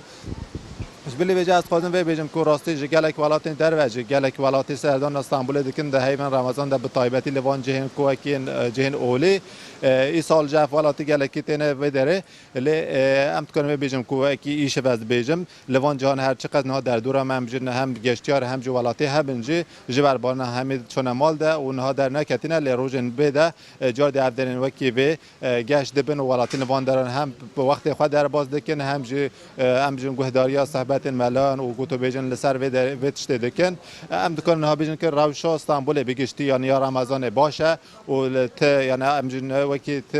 تراگش و تشنینه لباس وک من بحث کری دیار کل استانبول ای سال اف رمضان دیدن روش که سیاسی در باز به حتی 23 هزاران جو خال استانبول جاردی ام بیجن اف هلبجاتن شهر دیان ده به نو کرن جبروی پارتی یعنی اف رایدار پارتی سیاسی ده هر روز بچن لهن جهان لگل ولاتیان روینن و لگل وان گوتو بیجا میکن و داخواز دنگن وان بکن و پارتیان خواست سر بکن و از کن ما بحث بکن کن روش استانبول نهاوسا و شخوان روزن بده جمع جاردین تشتین بین جواره پار بکن دیار بایرام لا استانبول لگل من بوی سپاس بزانیاری کانت جارێکی تر دەگەڕێمەوە لای تۆ دکتۆر ئیبراهیم پرسیاری ئەوم کرد بەدلەوەی بچینە لای هاوکارمان دیار مەرجە هەموو کەسێک خێر بکات یان هەموو کەسێک لەسەرەتی خێر بکات بەڵێ پێشوی وەڵامی ئەو پرسیارە بدەمەوە گرنگە ئێمە دائیمەن کە قسە دەکەین دەربارەی هەر عیبادەتێک زوم نەخەینە سەر شتە سلبیەکان یعنی بێگومان بازرگانی بێبەزەیی هەیە و ڕۆژوگری خراپ هەیە بەڵام لە بەرامبەریشدا زۆربەی خەڵکەکە باشە یعنی بۆ نمونە من مامۆستای زانکۆی سەلاح الدینم ئەوە چەند ساڵە چەند بازرگانێک خۆیان تەرخان دەکەن میوانداری هەموو قوتابیەکانی بەشە ناوخۆکانی زانکۆی سەلاح الدین دەکەن ئەوە کێ دەکات تەر بازرگانەکانن خەڵکێژار ناتوانێت بیکات وەکو گوتمان یعنی لە ئێواران بۆ مزگەوت هەر ئافرەتی کابانی ناوماڵە و خواردن دەنێرێ بۆ مزگەوت لە مزگەوتەکان حەمدولا ڕۆژ و ینی ڕۆژەکانەوە بە خەڵکی دەکرێت بواری پرشنگداری جوانیشمان هەیە بەنسبەت ئەو وەڵامە بێگومان خێر و چاکە تەنها لە ڕەمەزاندانی لە هەموو مانگەکانە پێغەمبەر دەفەرمێ صلی الله علیه وسلم لەسەر هەموو جومگەکانی مرۆڤ پێویستە شوکرانە بژێری بکەیت پێویستە بەرامبەر هەموویان چاکەیە بکەیت اینجا لە چاکەکردندا دەفەرمێت سبحان الله چاکەیە دەستگرتنی خەڵکی چاکەیە هاوکاریان چاکەیە چاکە لە ئیسلامدا قەتیس هەڵ نایەت و وەکورد ناکرێتەوە لەوەی کەوا من پارەم بەدەست بێبی خەمە ناو دەستی هەژارێک ئەوە جۆرێکە لە چاکە چاکێکی زۆر باشە بەڵام ڕووخۆشی وەکو پێغەمبەر درودی خوای لەسەر بێ فەرمووی تەبەسمک فی وجه ئەخیکە سەدەقە ئەتوو ڕووت خۆش بێ بەرامبەر ئەو کەسانی کەوا مڕاجعیتون ئەو بۆ خۆت بەخشندەییە جاری وا هەیە جۆرە چاکەیەک کەسێک ناتوانێت چاکە لەگەڵ خەڵکی بکات بەڵام پارویەک دەخاتە ناو دەمی خێزانەکەی خۆی پێغەمبەر دەفەرمێ بە چاکە بۆی هەژمار دەکرێت ئافرەتێک هاتە ماڵی پێغەمبەر صلی الله علیه وسلم خێزانە دایکانی مسلمان دوو دەنگ خورمایان پێدان یا دەنگێک دەنگەکەی کردە دوو بەش لەتێکی بۆ خۆی خوارد لەتێکی دا منداڵەکەی پێغەمبەر فەرمی صلی الله علیه وسلم ئەو ئافرەتە چووە بەهەشت لەگەڵ لە کاتێکیشداکەوە لەتکێک لە خورمایدا بە منداڵەکەی خۆی ڕەنگە مەوا تەسەوەر بکەین بڵێن چاکەکردن لەگەڵ خێزانی خۆی لەگەڵ پیاوی خۆی لەگەڵ دایکرد لەگەڵ باوکرد لەگەڵ براد لەگەڵ منداڵت چاکەی لەسەر نییە چونکەوە سۆزێکە لە ناو دەرووندا بەس کێ ئەو سۆزەی ناوە خوا ناوێتی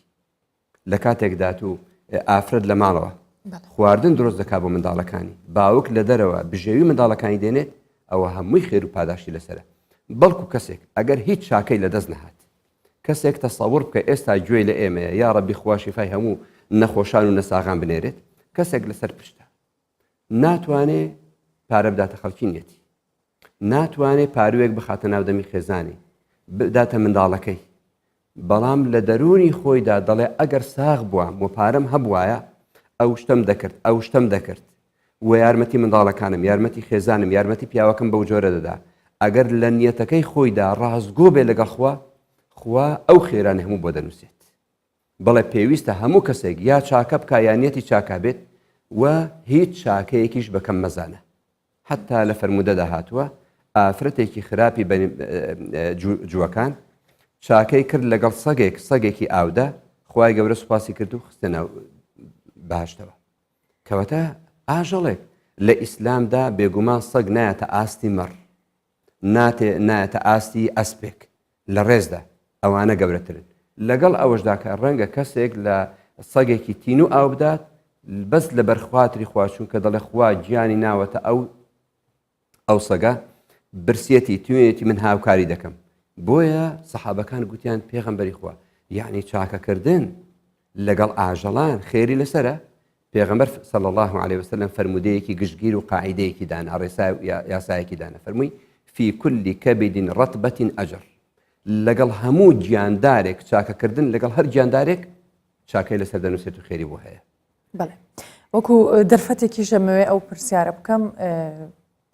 ئەو کەسانەی کە با بڵین چاوپۆشی لە هەڵی دەوروبەری خۆیانەکەن لێبوردن بەرامبەر دەوروبەرەکانیان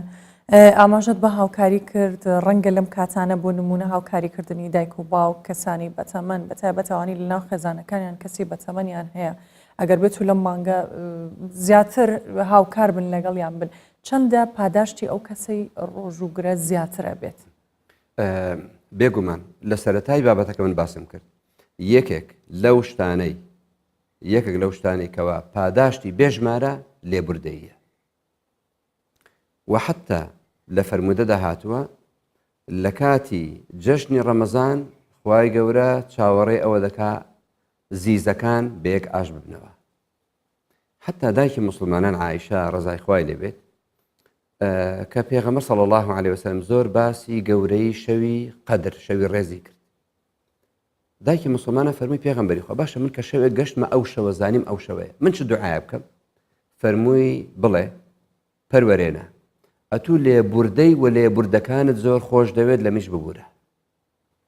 کەواتە ئەگەر مسلمان لەو مانگەدا هەستی لێبوردەی نەجوڵێت لە کاتێکدا دەرگاکانی بەهەشت بۆی کراوەتەوە خۆیان ڕازاندوێتەوە دەرگاکانی دۆزەخ خەریکەدا دەخرێ شەیطانەکان دەست و پێیان بەستراوە کەی مسلمان دەرونی دەجوڵێت من داوا لەو هەستەوەکە ئینسان لە دین دەگات من لە سۆنگەی ئاەتەکانی لێبوردەیی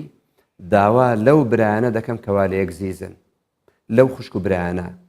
لەو ئامۆزایانە لەو دراوسەیانە وە زۆریشە ناو کۆمەلگادا باوەڕت بێت یعنی من وەکو مامۆسایەکی ئاینی خۆی گەورە قبوڵی بکات وەکو مامۆسایەکی زانکۆ خەڵکێک ڕێزمان لێ دەنێت یعنی کا کێشەی هەیە دێتە لامان باوەڕ بێ کێشەی کۆمەڵایەتی زۆر زۆرە خەڵک زۆر لە یەک عاجزە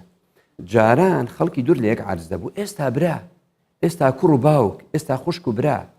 ئێستا برا و برا کۆمەڵایەتەکان زیاتر چییە؟ نیگەرانیە لە یەکتر یان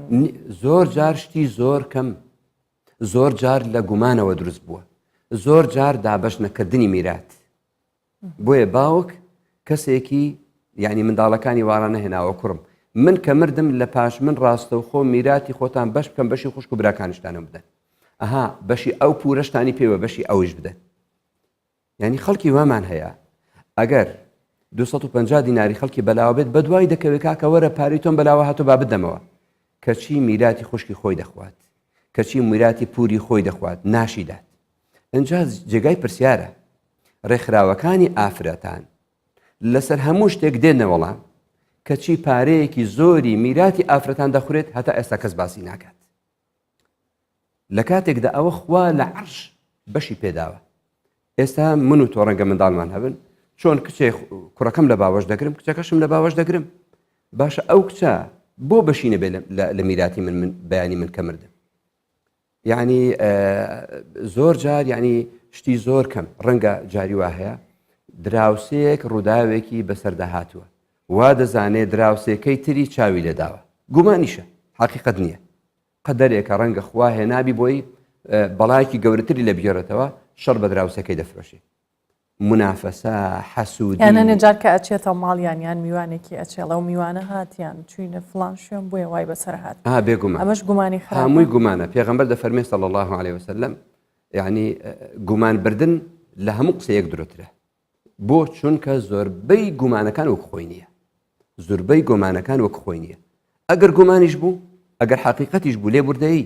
یعنی لێبوردەیی بۆ کێ لێبوردەیی بۆ کەسێک من هۆکاری دروستبوونی ئەو هەستە چییە گومان چییە کە لە کاتێکا بۆ نمونە ئەزانرێکە خراپە نابێ گومان بکرێت بەڵام دەروون لاوازی دەروون نزمی کەسی باوەڕ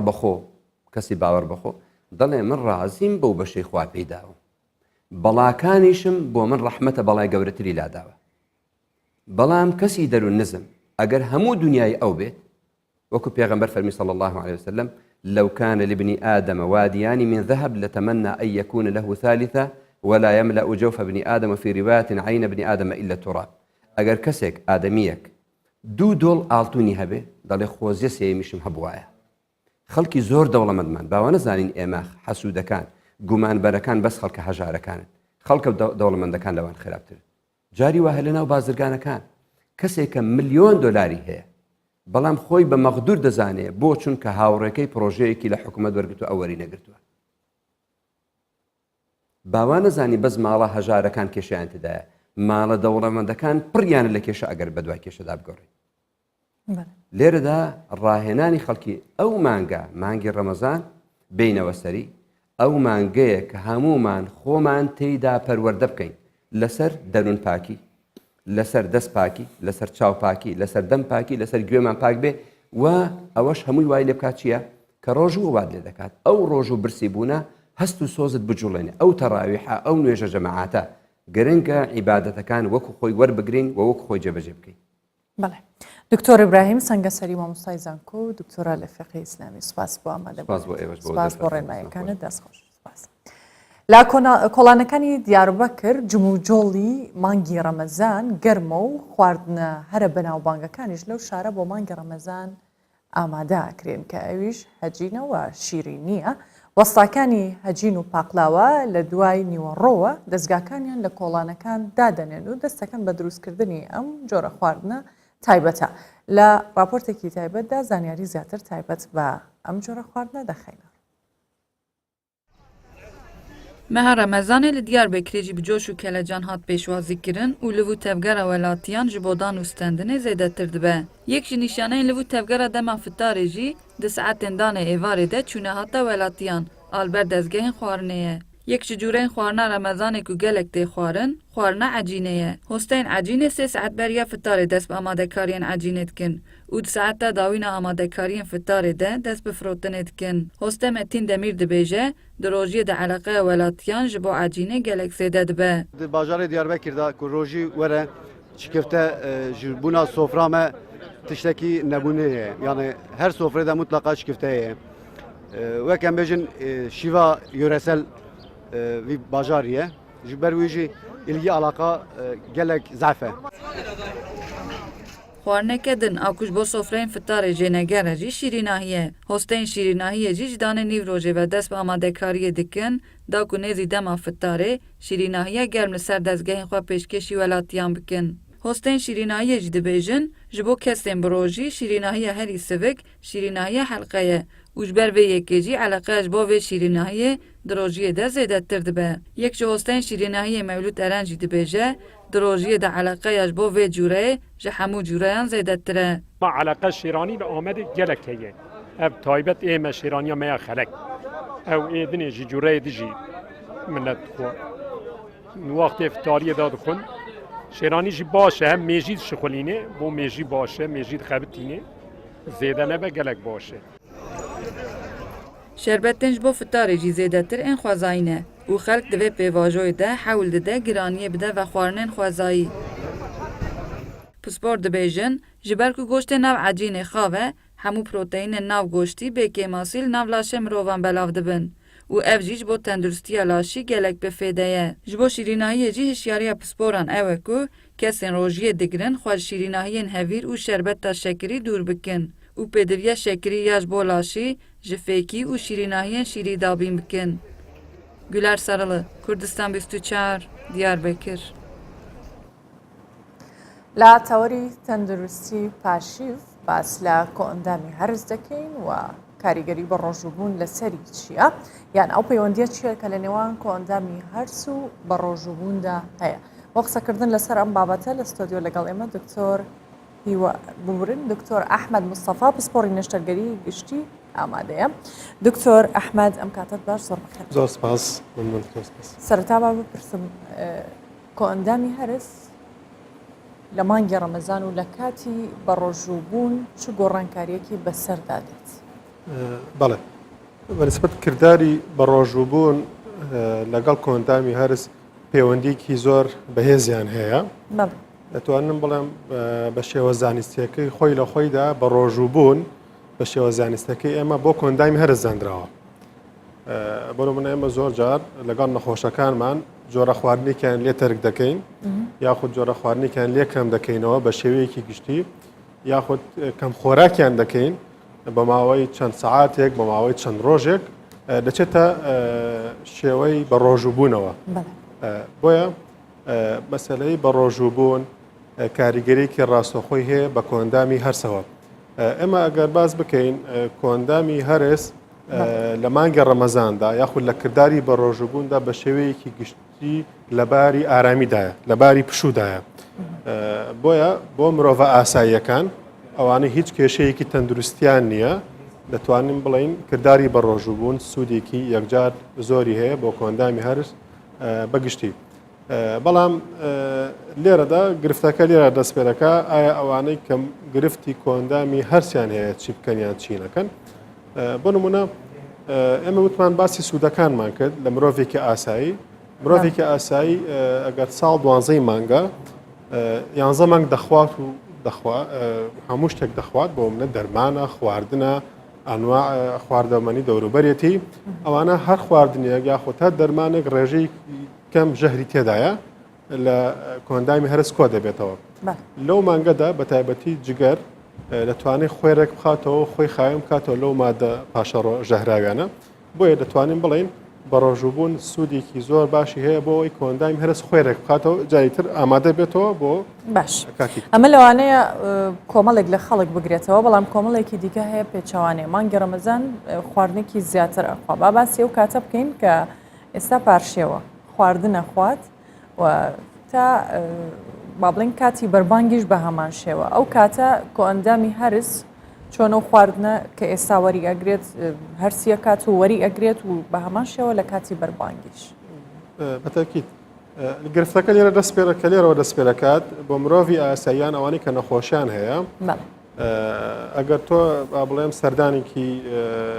نەخۆشخانە تاواریەکان یاخود فریاکەوتنەکان بکەیت لە سەعاتی یەکەمی ڕۆژوشکاندن نەخۆشێکی زۆر ڕوو تێدەکات بەهۆی گرفتی بوون لە مەعیدە و یاخود لە گەدە و لە دوانزەگرێ و یاخود ئەستوربوون و بوونی ژان لە مەعیدان ئەمیش دەگەڕێتەوە بۆ ئەو شێوازە خراپەی لە کاتی مامەڵەکردن لە کاتی ڕۆژوشکاندن بەکاری دێنن بەداخەوە دەبینین هەڵپە هەڵپێکی زۆر دەکەن لە کاتی خواردن چونکە دەتوانین بڵین نەحەقیان نییە ڕۆژوبوون لە وڵاتی ئێمە تۆزە زۆرە 15 کاتژمێر تا 7 کاتژمێر زۆری وا دەڕوات برسیبوونێک یاخود تونوبوونێک زیاتر چیان خواردو ئەوانەی کە بۆ نمونە لە ماوەی ئەم دوو ڕۆژە و خەڵکی هاتۆتە ئەوێ هۆکاری چی بووە کە ناچار بۆ بێتە نەخۆشخانە؟ بەڵێ دەبینیت لەو کاتی ڕۆژوشکان ئاوێکی زۆر شەربەتێکی زۆر شیرینێکی زۆر دەخۆن بەیەکەوە لە کاتێکی زۆر کەمدا لێرەدا کۆئەندامی هەرس توانای بەجێگەاندنی فەرمانی خۆی نابێت سیر دەکەین لە ماوەی 5 دقا خواردنێکی زۆر شلەمەنێکی زۆر دەخوات تووشی ئەستور بوون هەڵ ئاوسان هەندەجار ڕشانەوە بە تایبەتی بەژانە سک زۆر دێنە لامان بەداخەوە حاڵاتی زۆرمان هەیە تووشی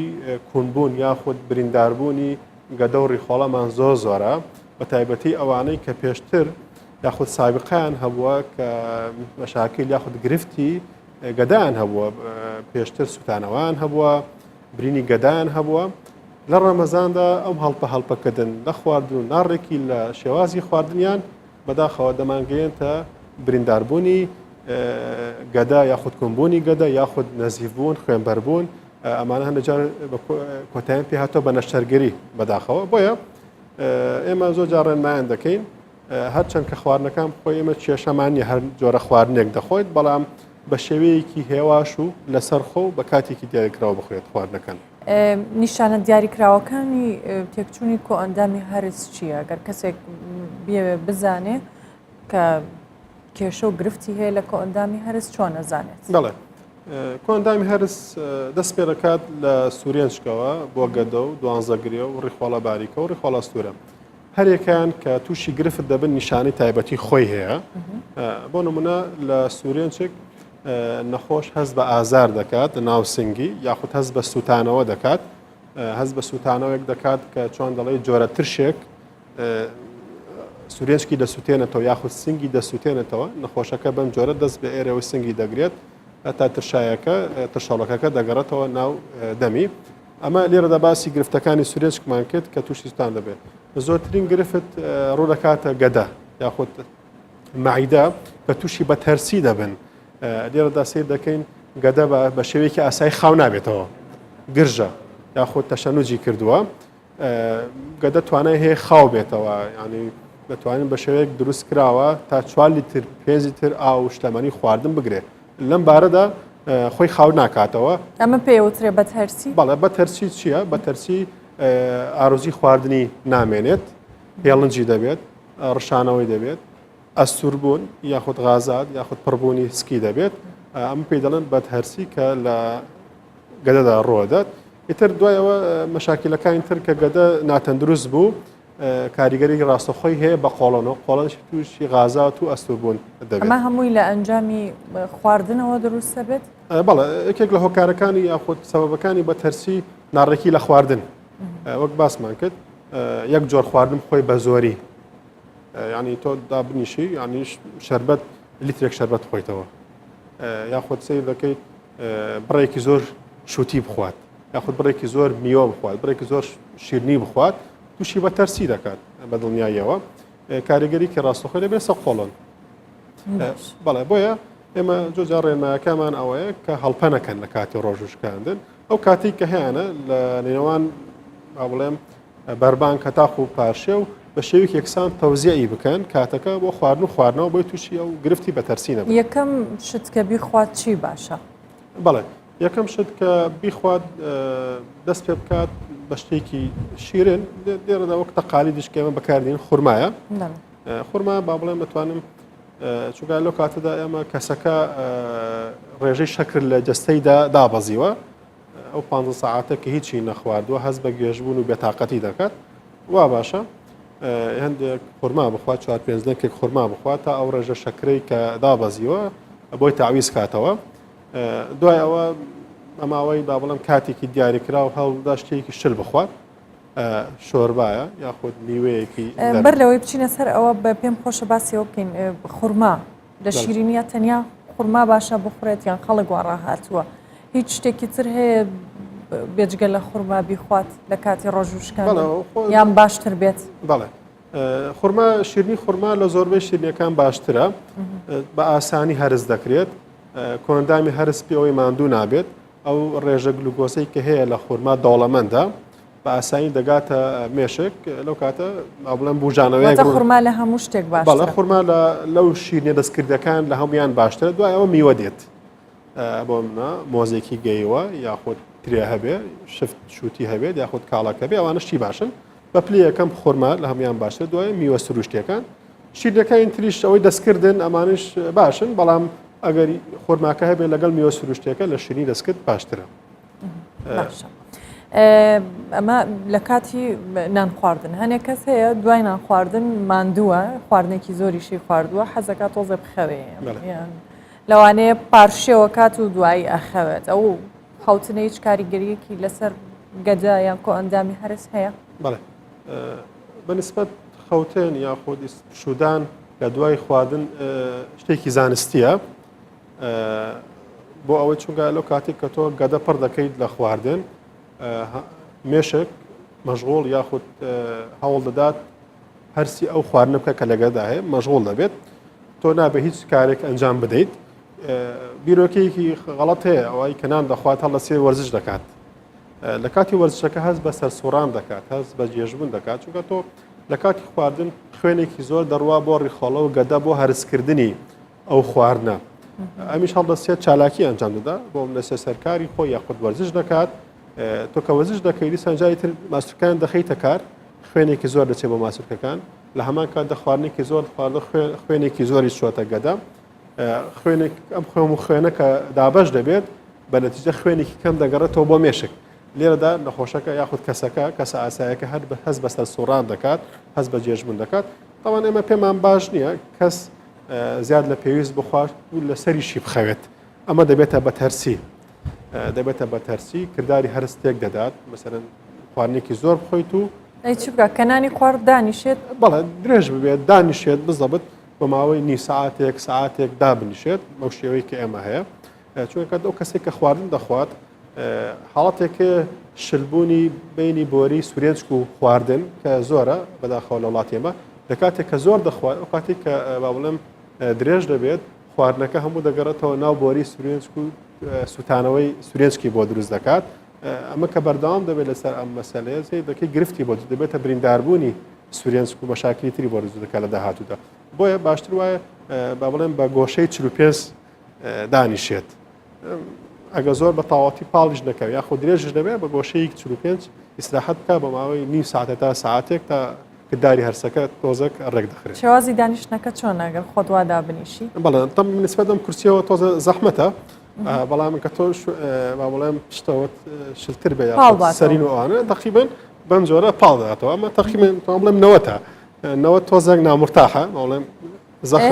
ئیسراحەت پاڵەکەوێ ئەوە خراپ نییە بەڵێ وەک بزەبێت ئەوە کێک لەو مشکلەکەن کە بە تەرسی و سوتانەوەی بۆری خواردن دروستەکە تۆ بە تاواتی پاڵەکەویت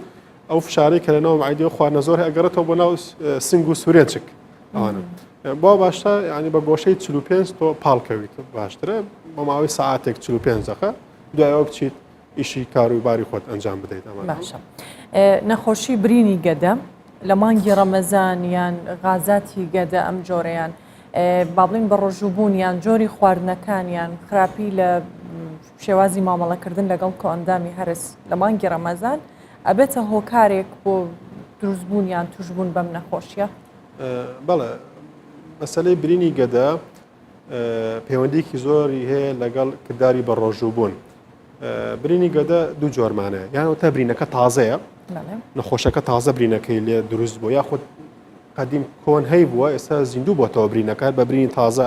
ئەژمار دەکرێت یاخود برینەکە قەدیمە پێ دەڵێن مزبین یاخود برینی ساڕێژ بوو لە برینی تازەکە ئەوەی کە تازەیە با بڵێم نەخۆشەکە ئازارێکی زۆری هەیە لە مایدەی کە ئازارەکە بە شێوەیەکی ئاسایی نییە و بە دەرمان دەبێت چارەسەر ناکرێت بە دەرزی ئازارشکێن نەبێت یاخود بە حەبی ئازارشکێن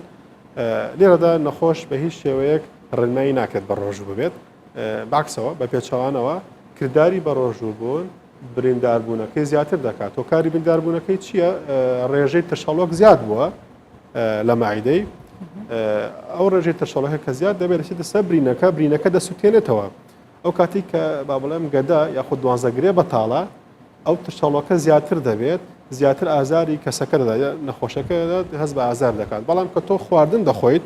هەر خواردنێک لەگەڵ ئەو ترشە تێکەڵاو دەبێت ترشەکە هاوتا دەکات ترشەکە هاوتا دەکات وا دەکات نەخۆشەکە هەست بە ئیسراحەت دەکات بۆ ئێمە زۆر جار ئامۆژگاریان دەکەین کەمخۆری دایم خۆر بن لە ڕەمەزان ئەمە ناگونجێت کابرا کەمخۆری دایم خۆر بێت یعنی ئێمە پێی دەڵێن وا بڵێم پارچەیەک بسکیت و هەندێک شیر لە تەنیشتی بێت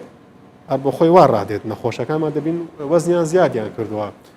بەوە ئاسوودە دەبێت هەرگە پارچە بسکیتێک یاخود هەندێک شیری سار دەخوات هەست بە ئاسوودەبوون دەکات بۆ ئەو ترشەڵۆکەی کە هەیە لەگە خواردنەکە هاوتا دەبێت و ئەو گرفتانە کەمتر دەبێتەوە لێردا بزەبێت هەست دەکەین نەخۆشەکە برینەکەی تازەیە تەمان ئەوەش دوای چی دوای ئەنجامدانی هەناوبین نازۆر ئەوە دەسەلمێنین کە برینی تازەی هەیە برین تازە چییە برینەکە تازەیە دەوروبەرەکەی خوێنی لێ دێت بە نازۆرەکە دەیبینین لێردا ئامۆژگاری نەخۆشەکە دەکەین کە ناتوانێت بە ڕۆژوبی دەبانەکان بەڕێکی وەرگێت بەڵام لە برینی ساڕێژ بوو دەتوانێت کردداری بە ڕۆژوبوون ئەنجام بدات لەگەڵ خواردن یەک حەب یەک دەنگکۆڵە شەوان بیخوات باشە لە بەروی مانگی ڕەمەزان بە ڕۆژوبوون زیاتر هەموو با بڵین کاری ڕۆژانە و هەموو بیرکردنەوەی مرۆڤەکان لەسەر خواردنە ئەگەر کەسێک بیەوێت بە شێوازێک جستەی بە تەندروست بهێڵێتەوە یان بیپارێزێت چونکە وەکو ئاماژەت بۆ کرد لە سەرەتا کە ئەم بەڕۆژوبوونیان ئەم مانگە با بڵین بۆیە تەندروستی پارێزراو بێ. ئەو کەسە هەموو ئەو کاتێک کە هەیەی چۆن خواردنەکانی ڕێک بخات چۆن بیخوات چۆن ببێتە هۆکارێک بۆی گەدەی ماندوو نەبێت و ئیسراحەت بکات. بەڵێ ئێمە تێبینیمان کردووە چەند ساڵێک کە بەڕۆژوبوون دەکەوێتە مانگە گەرمەکانەوە. جستەی ئینسان دوو لە سەرچەی ئاوە بۆ نمونە ئەگە من وەزنم 100 کیلۆ بێت نزیکەی 70 کیلۆم ئاوە ئەگەر کەسێک وەزنی 60 کیلۆ بێ نزیکەی 40 کیلۆی ئاوە بۆیە ئەم ئاوە زۆر پێویستە بۆ ڕاگررتنی هاوسەنگی زەختی خوێن فشاری خوێن یاخود لەدانی دڵی کەسەکە لێردا ئێمە زۆر تەرکیز لەسەر شلەمەری دەکەین یاخود زۆر تەرکیز لەسەر خواردنی سەوزە و میوە و ئەم شتانە دەکەین ڕێنمایان دەکەین لە کاتی بەڕۆژوبوون نستنە بەر هەتاو یاخود نستنە بەر خۆر بۆی و کردداری وشکبوونەوە ڕوونەدات بۆیە لەو کاتی کە دەست دەکەن بە ڕۆژوشکاندن وا باشترە تا کاتی پاشێ و زیاتر گرنگی بدەن بە شلەمەنی یاخود ئەو خواردانەی کە ڕێژەیەکی زۆر ئاو ڕیشاڵیان تێدایە بە تایبەتی میوە و سەوزەکان کە ڕێژەیەکی زۆر ئاو شلەمەنیان تێدایە دەتوانین ئەو تەوازنەی ئاوەی کە جەجەسەی ئینساندا هەیە بە باشی بیهێڵێتەوە لە ڕۆژی دواتر کە بۆ نمونە بە ڕۆژوو دەبێت بۆیە ڕێنمایان دەکەین ئەو وەج بە خواردنانەی کە دەیخۆن با بڵێن بە دوور بێت لە خواردنی سوێر خواردنی چاوەر یاخود خواردنە تفتەکان یاخود هەندێ خواردنە سوورکراوەکان بەڕاستی ئەوانە زیاتر کردداری هەرسیان قرسترە لە خواردنانەی کە با بڵێم سوکترە وەکو بۆ نمونە سەوزە و میوە و شۆرباکانی کە بە سەوزە دروست دەکرێن کردداری هەرسیان زۆر زۆر ئاسانترە کەمتر ئاویان پێویستە بۆیە ڕێنمایان دەکەین زیاتر تەرکیزکەن لەسەر ئاو خواردنەوە و خواردنە ڕشاڵەکان باسی گەرمات کرد دەچینە لای هاوکارانمان لەم یەک دوو ڕۆژە پلەی گەرما کەمێک بەرز بووەتەوە بەشێک لە هاوڵاتیان لە سلێمانی و لە کاتی شەوانی ڕەمەزان سەردانی ساردەمەنیە بەناوبانگەکانی شارەکە دەکەن و ئەویش بۆ دۆندرمە و بەستنی و زیاتر خواردن و خواردنەوە ساردەکەن ئارام بەختیار پەیامنێرمان لە سلێمانی زانیاری زیاترمان دەدات. بەڵێ ئەم کاتتان باش لە شاری سلێمانی یەکێک لە سیماکانی شار ئەوەیە کە هاوڵاتیان بەردەوامی حەزیان لە خواردنە بە تایبەتی ئەوانی کە بە ڕۆژوو دەبن دۆردرمە خواردن یەکێکە لەو شیرینیانی کە لە شاری سلێمانی هاوڵاتیان زۆر حەزی پێ دەکەن و لە دوای بەربانگەوە تا پاشێوکردن ئەنی سەردانی ئەو شوێنانە دەکەن کە دۆدرمە بەناوبانگەکانی تایە بە تایبەت لە شەقامی بەختیاری و شەقامی تویمەلیک کە لە شاری سلێمانی بەناوبانگن ئەم دوو جێگایە من دەمەوێت لە نزیکەوە ینی دیمەنەکان بگوازمەوە کە هاوڵاتیان چۆنیان بۆ دۆدرمە خواردن لەگەڵ یەکێک لە خاوەندوکانەکان قسە دەکەم سلااوتان لێبێت پێمان بڵێن ئەنی هاوڵاتیان لە شاری سلێمانی ئەنی حەزیان بە دۆدرمەیە لە ڕەمەزانان هاوڵاتیان چۆن ینی یەن بۆ دۆدرمە خواردن باسی کەش و هەواکەمان بۆ پێشەگی بەخێ بێن سەرچاو قەزەی دۆدرمە خواردن شتێکی وەکو سەرەکی نییە بەڵام هیوایەتە لە ڕەمەزانانیشان خەڵک زیاتر هیوایەتی حەزی لە شتی فێنەکە بەڵام ساڵ فەرقێکی ئەو توی هەیە بەوەی جەوەکە کە گۆڕاوە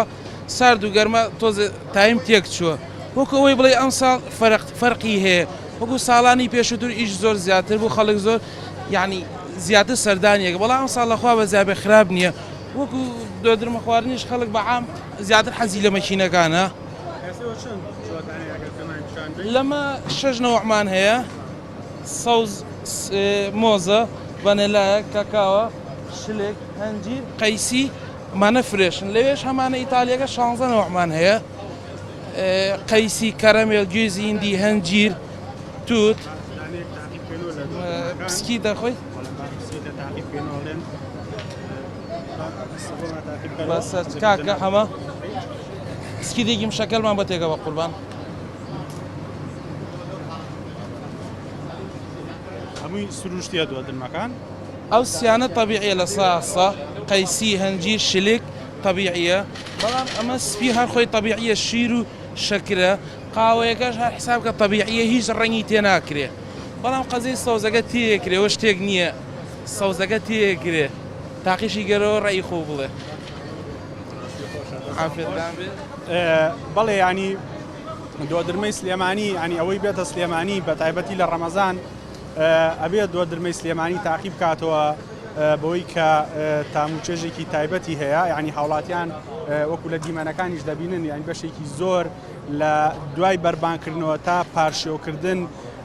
لە دەرەوە دەمێننەوە یەکێ لەو شیرینیانەی کە حەزی پێ دەکەن بە تایبەتوانی کە ڕۆژوو دەگرن ینی بەو پێی کە شکل لە کەمتر دەخۆن و بە ڕۆژون دۆدرمە تاقی دەکەنەوە و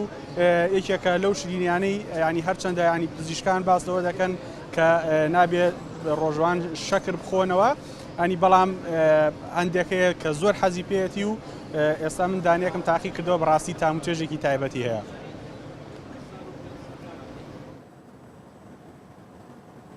عافێتە بێ ئارام سپاس لە سلێمانی لەگەڵمان بوو.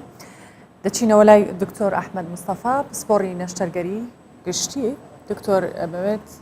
ئەوەی بینیمان ساردەمەنیەکان زۆر کەس هەیە ئیتر لە بەربانگەوە هەتا و کاتەی ئەخەوەیان پارشەوە تا درنگانێکی شەو هەموو جۆرە خواردنەکان تاقیەکاتەوە خواردن و خواردنەوە ئیتر هەمووی تێکەڵەکە. ئەمە چ کاریگەریەک لەسەر گەدە و کۆئەندامی هەرز دروست دەکات؟ بەتاکید کاریگەریەکی خراپی هەیە. تەمەەن ئەو خواردانەی کە لە بازار دروست دەکرێن هەمووی ڕنگ و تام و بۆنە باڵم خواردنێکی سروشتی نین. مثلەن تۆ ئەم دۆندرمەیە یاخود ئەو شەربەتەی کە لەسەر جادە هەیە تامێکی خۆشی پێ دروست کراوە مادەیەکی کیمیاوی تێکراوە ڕەنگێکی جوان و ئاڵەواڵای پێدراوات بە مادەیەکی کیمیاوی ڕازاندراوەتەوە لە نتیجە کە تۆ دەیخۆی لە هەمان کاتدا ڕاستە شیرینێکی زۆریشی تێدایە باوڵم شەکرێکی زۆری تێدایە ئەگەر کەمێکی باش شیری تێرابێت توانین بڵێن کە ئیسفادەکە یا خسوودەکە لەو شیرە کەمەدایە کە ئەو دۆندرمە و بەستنی و شیرنەمایانی پێ دروست کراوە لە نەتیجە ئەو ڕنگ و بۆن و مادەکیمیوان هەموو لەسەر ناوپۆشی دیواری گەدە و دوازەگرێ دەنیشێت. ئێمە زۆر تێبینیمان کردووە ئەوانەی کە زۆر با بڵێم شەربەتی ناسروشتی دەخۆنەوە زۆرترینیان معناتیان لەگەڵ سوتانەوەی گەدە هەیە سوتانەوەی گەدەی سوورێنچک چونکە ئەو مادەی کە با بڵێم پێی دروستکراوە پێ دەڵێن ستریک ئەسید مادەیەکی ترشە لەگەڵ ئەو مادە ترشەڵۆکەی ناو گەدە کارلێک دەکات و هۆکاری زیاتر سووربوونەوە یاخود ئەستووربوون و مەشاکل و گرفت دروست دەکات بۆ ناپۆشی گەدە و معیدە بۆیە ئێمە ڕێنمایان دەکەین خۆیان بە دوور بگرن بە تایبەتی لە زۆر شەربەت خواردنەوە. باشە خەڵک هەر ئەزانێ خراپە و ئەی خوات ئایا پێی وایە کە خراپ نییە یان ئەگەڕێتەوە بۆ ئاستی هۆشیاری خەڵک کە ئێستا هەرچەندە سەرچاوی زۆر باش هەیە تەکنەلۆژیا بەردەستە خەڵک زانیاری هەیە بەڵام لەگەڵەوەش چیتە بازار هەمووی ئەو جۆرە خواردنانەیە بۆ ڕاستە مەسەلەی خواردن وەکو حەز و نەوس و ڕاهاتنە بەڕاستی ئەمانە ئەتوانم بڵێم دووشتی زۆر جودان ینی زۆر بەمان با بڵێم هەمومان نەزانین جگەرە خراپە بۆ نمونە ئەوانە هەمومان نەزانین یانی ئەگەر معلوماتێکی سەرەتایی بیدایی هەبێ بەڵام وازیشی لە ناهێنێت دوزار و پرسیاران دەکرا دەڵێ بۆ پزیشکەکان جگەرە دەکێشن پرسیارێکی بەجێە بەڵام هەر عادەتە تێکەڵاو بووە لەگەڵ تەقالێدی ئێمە و خەڵکانی تریش مەسەلەی خواردنیش نەفسی گرفتیە زۆرترین مەشاکل لە ئەمریکا هەیە قەڵەویە ساڵانە میزانێک یاخود پارەیەکی زۆر سەرف دەکرێت لە ئەمریکا بۆ چارەسەری قەڵەوی ئەوان وان ئەسراون زۆر دەخۆن ینی خواردنی ئەوان زۆر چەور و کاربۆهیدرات و زەبەخشیان زۆرە ئەمە تۆ ئەگەر بێتە سەر ئاسیا ڕۆشنبیری وڵاتێکی وەک ئەمریکا ئاسیان باشە بەڵام وەک فەرهەنگ زۆر خۆرن با بڵێم گوێ نادەنێ چەند ساڵێکە ئێستا نەشتەرگەری زۆر تەرکیز دەکات لەسەر نەشتەرگەری بچووکردنەوەی گەدە بۆ چارەسەری قەڵەوی چونکە دەرچوو کەسەکان تااقەتی وەرزشیان نییە یاخود ناتوان ڕجێم بکەن ناتوان پارێز بکەن بۆیە زانستی پزیشکی پەنای بردە بەر نەشتەرگەری ئەم جۆرە نەشتەرگەریە یان بچووکردنەوەی گەدە لە مانگی ڕەمەزان هیچ کاریگەریەکی لەسەریە بێت بە ڕۆژوو بوون کە کەسەکە نەشتەرگەری کردبی و کاریگەری هەبێت لەسەری بەڵێ بەدڵێ بە ڕۆژوو بێ وەکو کەس بەڵە زۆر ئاسایی دەتوانێت بە ڕۆژوو بێ بەوانە زۆر باشە چونکە ئەوان خۆیان گەدە مایدان بچوو بۆ تۆ ئەسڵ هەست بزدەبێت هەست بە برسیبوون ناکەن ئێمە لە زۆر قسەیان لەگەڵ دەکەین دەڵێن ئێستا چۆی لەگەڵ خواردن دەڵێت جاران با بڵێم یاپراغێکی زۆرم دەخوات تێرن مەدەخوات یان دۆڵمەیەکی زۆرم دەخوات تێر نەدەخوات ئێستا هەر بە تەبیعەت بە شێوەیەکی ئاسایی دوو دانە دەخۆم تێر دەخۆم یعنی تەبعی مایدەکە گۆڕاوە بۆیە بە ڕۆژبوون بەوان زۆر باشە و ئەوانش ڕاهاتون لەگەڵ کەم خۆر هیچ گرفتێکیان نیە دەبنە ئینسانێکی کەم خۆر مرۆڤێکی کەم خۆر باشە بینە سەر ئەو کەسانی کە ما بڵین بە ڕۆژووە بن لە مانگی ڕەمەزان بەڵام چارەسەری پزیشکیان هەیە یان جۆرێک لە نەشتەرگەریان کردووە ڕێنمای ئێوەکو پزیشکان بۆ ئەو کەسانە چییە یان نەخۆشییان هەیە بۆ نمونە چه جۆرێک لە نەخۆشیەکان کاریگەری لەسەر بە ڕۆژوبوونیان با بڵین لایەنی خراپی نابێت بۆ ئەوان ئامۆژگاری ئێوە چییە؟ بەڵێ دەبێت هەموو نەخۆشێک پێشەوەی کە لەلایەنە شەرعیەکەیەوە با بڵێن پرسیار لە مەلایەک دەکە ئایا گوناحی دەگات یان گوناحی ناگات ڕۆژووی لەسەریانە دەبێت بیدایەت یەکەم جار لە دکتۆرەکەی خۆ بپرسێت بەڕاستی لە پزیشکی تایبەتمەندی پسپۆری خۆی بەرچ ئایا ڕۆژوو بۆ ئەم دەگونجێت یان ناگونجێت هەموو نەخۆشیەکان بە تایبەتی ئەمە پسپۆری ئێمە هەر لە گەدەوە دەست پێ بکات تا قۆڵۆن بۆ نمونە تەهەیوجی قۆڵۆن یاخود هەستیاری قۆڵۆن کە حاڵاتێکی زۆر باوە لە هەموو دنیادا کردداری بە ڕۆژووبوون زۆر باشە چونکە لە کاتی بە ڕۆژووبوون خواردن تۆ کەم دەخۆیت قۆڵۆن زیاتر بەرکەوتنی دەبێت لەگەڵ خواردنەکان بۆیە هەستیاری قۆڵۆن کەم دەبێتەوە بۆ کابرا غازاتی کەمتر دەبێتەوە ئەسووربوونی کەمتر دەبێتەوە ئیسهالی و قەبزی کەمتر دەبێتەوە بەڵام سیر دەکەی وەک باسمان کرد لە سەرەتا ئەوانەی کە برینی تازەی گەدایان هەیە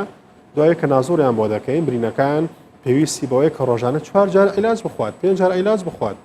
بۆیە هیچ ڕێنمایان ناکەین کە بە ڕۆژوو بێت یاخود سیر دەکەی ئەوانەی بە هەمان شێوە برین 12 گریان هەیە برینێکی تازە نەشتەرگەری بۆ کراوە هیچ ڕێنمایان ناکەین کە بە ڕۆژوو بێت چونکە لەوانەیە تووشی دوو هۆکاری دوو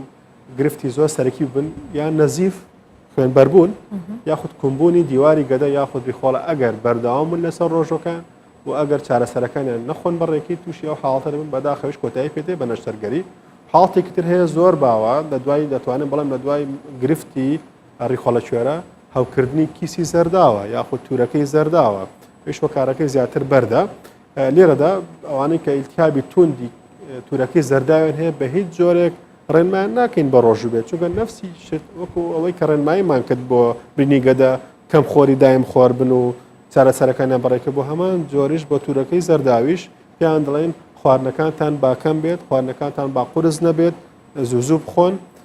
خواردنی قورس نابێت بخۆن دەرمانەکانتان بەڕێکە بگەن بەڵام ئەوانەی کە ئیلتیابێکی ئەستوربوونی دیواری مزمونی زەرداویان هەیە ئەوانە ڕێنمایان دەکەین دەتوانن بە ڕۆژوو ببن ئەگەر گرفتیان بۆ دروست بتوان عیلاج بەکاربێنن بۆیە وا باشترە هەر کەسێک کە گرفتی هەبێت لە هەر کۆندامێکی خۆی چ مێشک و دەمارە چ کلیەک گوچیلەکان و میزەڕۆیە چ کۆندامی هەرسە پێویستە ڕاوێژ بە پزیشکی پسپۆری خۆی بکات لە ڕووی زانستیەوە ئەو هۆکارانەی کابێتە یارمەتی دەر بۆ هەرسکردنی خواردن چی مەبەستم لەوەی زۆر جارەڵێ خواردنەکەت بە باشی بجوو یان بەپەلەیان هێواش نانەکەت خۆ خواردنەکەت بۆ جۆرە بۆ ئێوەی پزیشکان چۆن ڕێنمایی ئەو کەساناکەن کە هاوکار بن بۆ گەدەی خۆیان بۆ کۆ ئەندامی هەرسیان بەڵێ بەتەکیید پرۆسەی هەرسکردن پرۆسەیەکی ئاڵۆزە ینی یەکەم جار پرۆسەکە ناودەم دەست پێ دەکات زۆر خراپە ئەگە هەر خواردنێک تۆ بیخۆیت ئەگەر ناودەم نەیهاڕیت بە تایبەتی خواردنە ڕەخەکان بەم جۆرە قوتی بدەیت بە دڵنیایەوە گرفتت بۆ دروست دەکات برینداربوون بۆ دروست دەکات لە سوورێنچکێت لە گەدا بۆیە دەبێت یەکەم جار خواردنەکە بە شێوەیەکی باش لە دەمدا بیهاڕیت تا بە جۆرێک کە قوتیەدەی هەسی پێ نەکەیت کە خواردن دەخۆیت کە کاتێک کەست پێکرد تۆ خواردن دەخۆیت بۆ منە وهەیە پارچە سێوێک دەخوات بە تایبەتی سێوی ئێستا زۆر ڕقە هەستەکە ینی شتێکێ سوورێنچکی بریندار دەکات دیارە پرۆسەی هاڕین لە دەمیدا بە تاواتی ئەنجام نەداوە من نەخۆشم هەبووە مریشکی خواردو ئێسکی مشکەکە لێرێ عاسیفەوە ینی دەرچوو ینی هیچ پرۆسەیەکی هاڕینی ئەنجام نەداوە بەڕاستی بزانێت کە ئەمە ئێسکە یاخۆ ئێستانە یاخود گۆشە لێکی جا نەکردێتەوە لە کاتی هاڕینەکە ناودەمدا هەست پێ دەکەی شتێکی ڕقەیە شتێکی نەرم هەیە تا لێکی جا بکەیتەوە دوای ئەوەش وەک باسمان کرد زیاتر هەوڵ بدەین گەدە زۆر ماندوو نەکەین بە خواردن چونکە زۆر شتی با بڵێم زانستی سەرماندویانەیە کە لە هۆکارەکانی پیری زیادە ڕەویە لە خواردن خواردن ئەم نیعمەتە گەورەیە نییە کە ئێمە هەوما هەڵپەی بۆ دەکەین بەداخەوە زۆربەی گرفتەکانی ئێستا لە ناڕێکی لە خواردنەوەیە بە تایبەتی ئەو خواردنانەی کە لەسەر جادەکان هەیە بەڕاستی تووشی زۆر مەشاکلمان دەکات بۆیە هەڵبژاردننی جۆری خواردنەکە و لەگەڵ شێوازی جۆری خواردن زۆر مهمە بۆ ئەوەی کە تۆ تووشی بەتەرسی نەبێت یاخۆ تووشی مەشاکلی قۆڵۆن و زەردا و ئەمانە نەبێت. باشە دکتۆر لەگەڵ بەردەوامە بین لەبەرەوەی زۆربەی کات کاچینە لای پاملێرانیشمان هەر باسی خواردنە. ئەچینە دیاربەکر پاملێرمان حەسەن کۆسەن لێەوە لەگەڵمانە. حەسەن ئەم کاتت باش پێمان بڵێ پارشێ و لە دیاربەکر چۆنە خەڵک چەندە دێنە دەرەوە لە فرۆژگا و چێشتخانەکان بۆی خواردن لە دەرەوە بخۆن و زیاتر لە دیاربەکر لە شەوانی ڕەمەزان یان پارشێوان چ خواردنێکە خوڕێت؟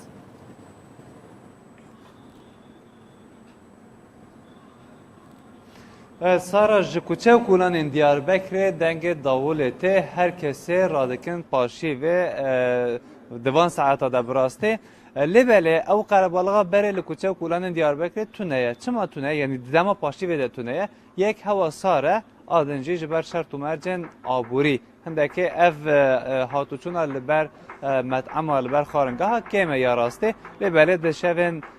ber bi dawiya Remezanê ve tê çaverîkirin ku ew qerebalık hêdî xwe ber ji derve derkeve ji derve. Bi rastî lêbelê di saetên fitarê de gelek qerebalık li kuçe û kulana hene danûstandin gelek tê kirin. Îsal bereketekê a Remezanê jî ew e ku gelek geştiyar ji derve têne nava Diyarbekirê û danûstandinê xwe dikin. Em nihal ku derêne em li ba cigerfiroşekê ne kebaba cigerê çê dike. Nebêjin ev saet direngiyê kebab nayê xwarin goşt nayê xwarin. Bi rastî li Diyarbekirê yan saetên serê sibê saet su heya saet 4-5 yan jî di dema paşî vê de divan saeta de jî kebaba cigerê her tê xwarin duyê wê nihal ber qemerê tê ve sara û bêhna wê nayê ve li berê bêhna wê tam e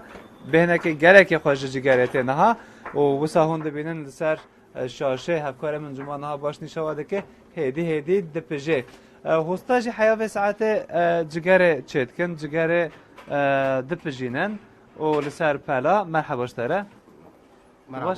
Başê sersera Ramazan çawa derbastî? Baş e çok şükür. Bêhna cigerê xweş e. Xweş e erê. Pamayî çawa ye? Baş e xweş e abi. Ciger çawa xweş dibe yani em bêjin çawa dibe li qum? Pijandin avî Tamam. Arkadaş yapın. Tamam okey ben. Tu karib Türkçe jî bêjî. Ciğeri pişirmesini iyi bileceksin abi. Kutu ciğeri olacak. Dibêjî dibe ciger an jî kezeba berxabe û baş bê pijandin? Aynen. Kıvamında pişireceksin. Belê. O baharat avî? Baharatını takip edeceksin. Belê. Kıvamında kullanacaksın her şeyini. Baharat avî çi ye? Yani bila hevkarem ciwan şev ki xwe ye û her wiha filfil an jî bil filfil e û kişniş e û her wiha kekîk. Newsa? Erê gelek baş e. Li vê derê jî biradereke din heye tu hêdî tu bipijîne û ez bawer kim dilê temaşevalên me û dilê hevalên me jî niha diçin vê kez ev vê cigera ku niha wisa tê te pijandin. Ka tu were vî alî merheba ji te re jî. Tu başî bira? Başım. Avê te çi? Başım. Yıldırım. Yıldırım Türkiye? Türkiye. Kurdî jî ev jî beled yan jî brîsk e newsa? Erê brûsk. Gelek baş e. Ramazana te xweş derbas dibe? Xweş e normal e. Çok şükür. Tu rojê çi qas ciger dipijînî? Belî nako hele van çaxa hani seknandî iş ba ketiye. Çima? Kestunu. Bişer kestunu li Yani mejder ve megu hindeke sar e heva hey? Sar e. Yani vek berê Ramazanê ne? Hani dünya naxweş e. Newsa? Bu sekentiye ye krize ye. Belê ji ber wanê lê berê dîsa çarxeva dizivire. Erê dîsa çarxa me çok şükür dizivire. Gelek baş e. Yani normal e de. Ew sen nan daynî ser? Çima nan hûn daynin ser cigerê? Nanê bira germ be tema cigerê xweş dike. û ya xwe baharatê em davin ser nan tema bira xweş bibe ki nanê yaxalî bira xweş Belê. Li gel kebaba cigerê çi tê amadekirin ez xwazim an jî nîşan bidim. Li vê derê bîber û an jî filfil yên pijandî her wiha li vê derê wisa baş tên pijandin. Ev tu jin yan na? Hindek tu jin hindek jî ku ne tuş hene û li aliyê din jî pîvazên piçûk. Rastî buhayê pîvaza gelek zêde bûye li Tirkiye û li Bakurê Kurdistanê. Lê belê pîvaz li gel cigerê ne bi tama wê cigerê nayê. Li aliyê din jî her wiha bexdanûz li vê derê tê amadekirin و لەگەل جگەرە هێدیێتی تێ خوارن نها کەسێک دەکارە چەند جوان بستا بخۆ چەند جوان شیشا بخۆ ئەز وسا هەندێکت کارم شەوا بکەم سارە هۆند کارن لێ بنێرم بڕاستی ڕۆنەوێ وسا ژێ هێدیێتی دەهارەکە دلۆب دەهارەکە وڵهەیە دلێمە گەلک چووی جگەرێ ئەس باوەرم پشتی واشەنا زندێ ئەمێژی دەتامەوێ بنێرن چەند داقاتە پێژێ چەند داقادا 5-6 دقیقه عقد به 5-6 دقیقه ها حیا 5-6 دقیقه تمام دەبێ ئەف جگەرە ها کەبابە جگەرێ ئەس باوەرم هەندێک مشتریە دن جیهات ئەس نها دەرباسی عالیە دم ببم ئەز و هەفکارێ خوا جوما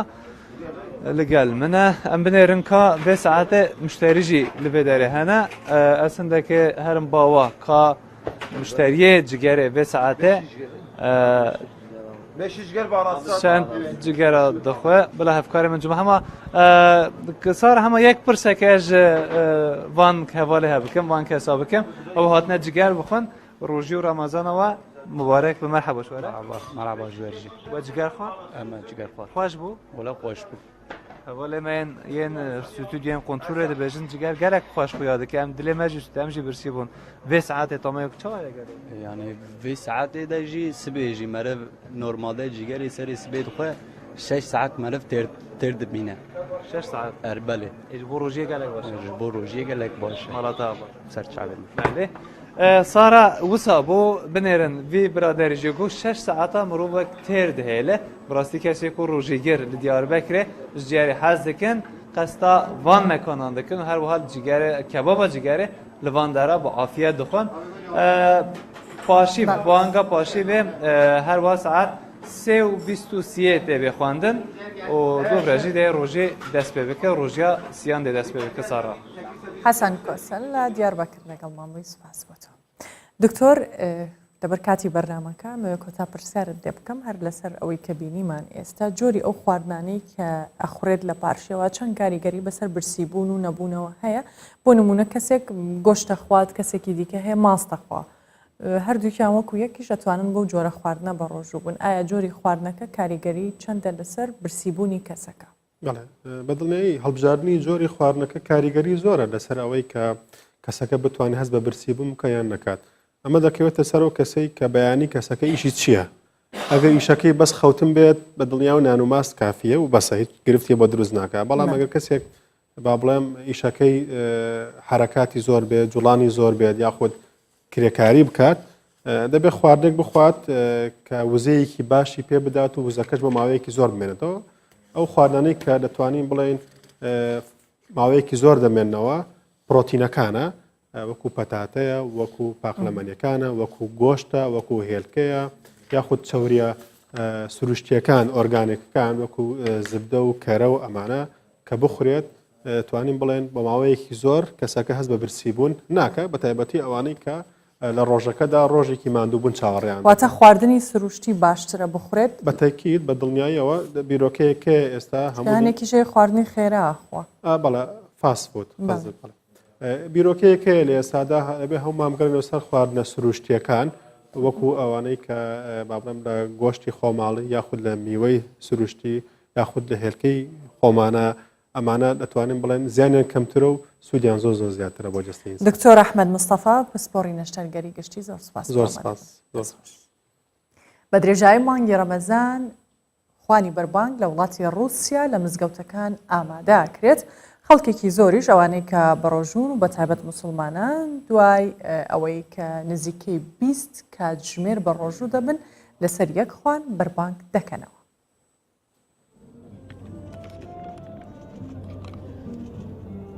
ئێرە مزگەوتی مێمۆریاڵە لە مۆسکۆی پایتەختی ڕووسیا. لێرەش موسڵمانان وەک زۆربەی پەیڕەوانی تری ئاینی ئیسلام لە جیهان ڕۆژی شەشی پێنجیان کردە یەکەم ڕۆژی ڕەمەزان. Любой мусульманин во всех уголках мира осознает и понимает то, что Рамазан بۆنەیە کە گشت مسلمانان کۆ دەکاتەوە. ئێمە ڕۆژانە 19 کاتژمێر بە ڕۆژی دەبین تا کۆتایی مانگ. کاتەکە درێژ دەبێتەوە بۆ نزیکەی 20 کاتژمێر. لە هەوڵیش داین لەسەر جەم مزگەوتەکان خوانی بەربانگ دابین بکەین بە جۆرێک کە هەر مزگەوتەیەک توانای لە خۆگرتنی 1000 کەسی هەبێت. общинах, также при всех мечетях. Более того, мы будем организовывать ифтары и за пределами Москвы, и за пределами России. بە درێژایی مانگی ڕەمەزان ئێواران خوانێکی لەم جۆرە لە زۆربەی مزگەوتەکانی رووسیا ئامادە دەکرێت کە ئافرەتان و پیاوان لەسەر یەک خوان بەربانگ دەکەنەوە.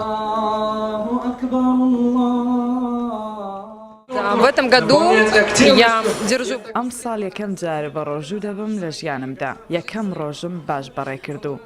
ئێستاش ئاسوودەم پێم وایە ئیسلام یەکێکە لە ئاینە گەورەکانی دنیا. Космически, могу сказать, да, абсолютно как-то все прошло налегке. Регулярно посещаем это мероприятие ежегодно. ئێمە ساڵانە دەین ئەم چەشنە بۆنانە بە بڕای من ڕەمەزان تاقیکردنەوەی باوەڕ و ویستی ئیماندارانە هاوکات باجی ئاینەکەیە لەسەر ئیمانداران. Которые мы исповедуем, да. لە تەنیش زۆرێک لە مزگەوتەکانی مۆسکۆ هۆڵێکی تایبەت بە خوانی بەربانگ ئامادەکراوە کە ئێواران موسڵمانان تێیدا کۆ دەبنەوە و چەندین چالاکی ئاینی بەڕێوە دەبن. خۆشەوی محەممەد، کوردستان 24 مۆسکۆ. پاشیفمان پێشکەشکردن و سبینێ لا پرۆگرامێکی نوێ بە چەند بابەتێکی نوێ دەگەڕێنەوە لاتان هەر شاد.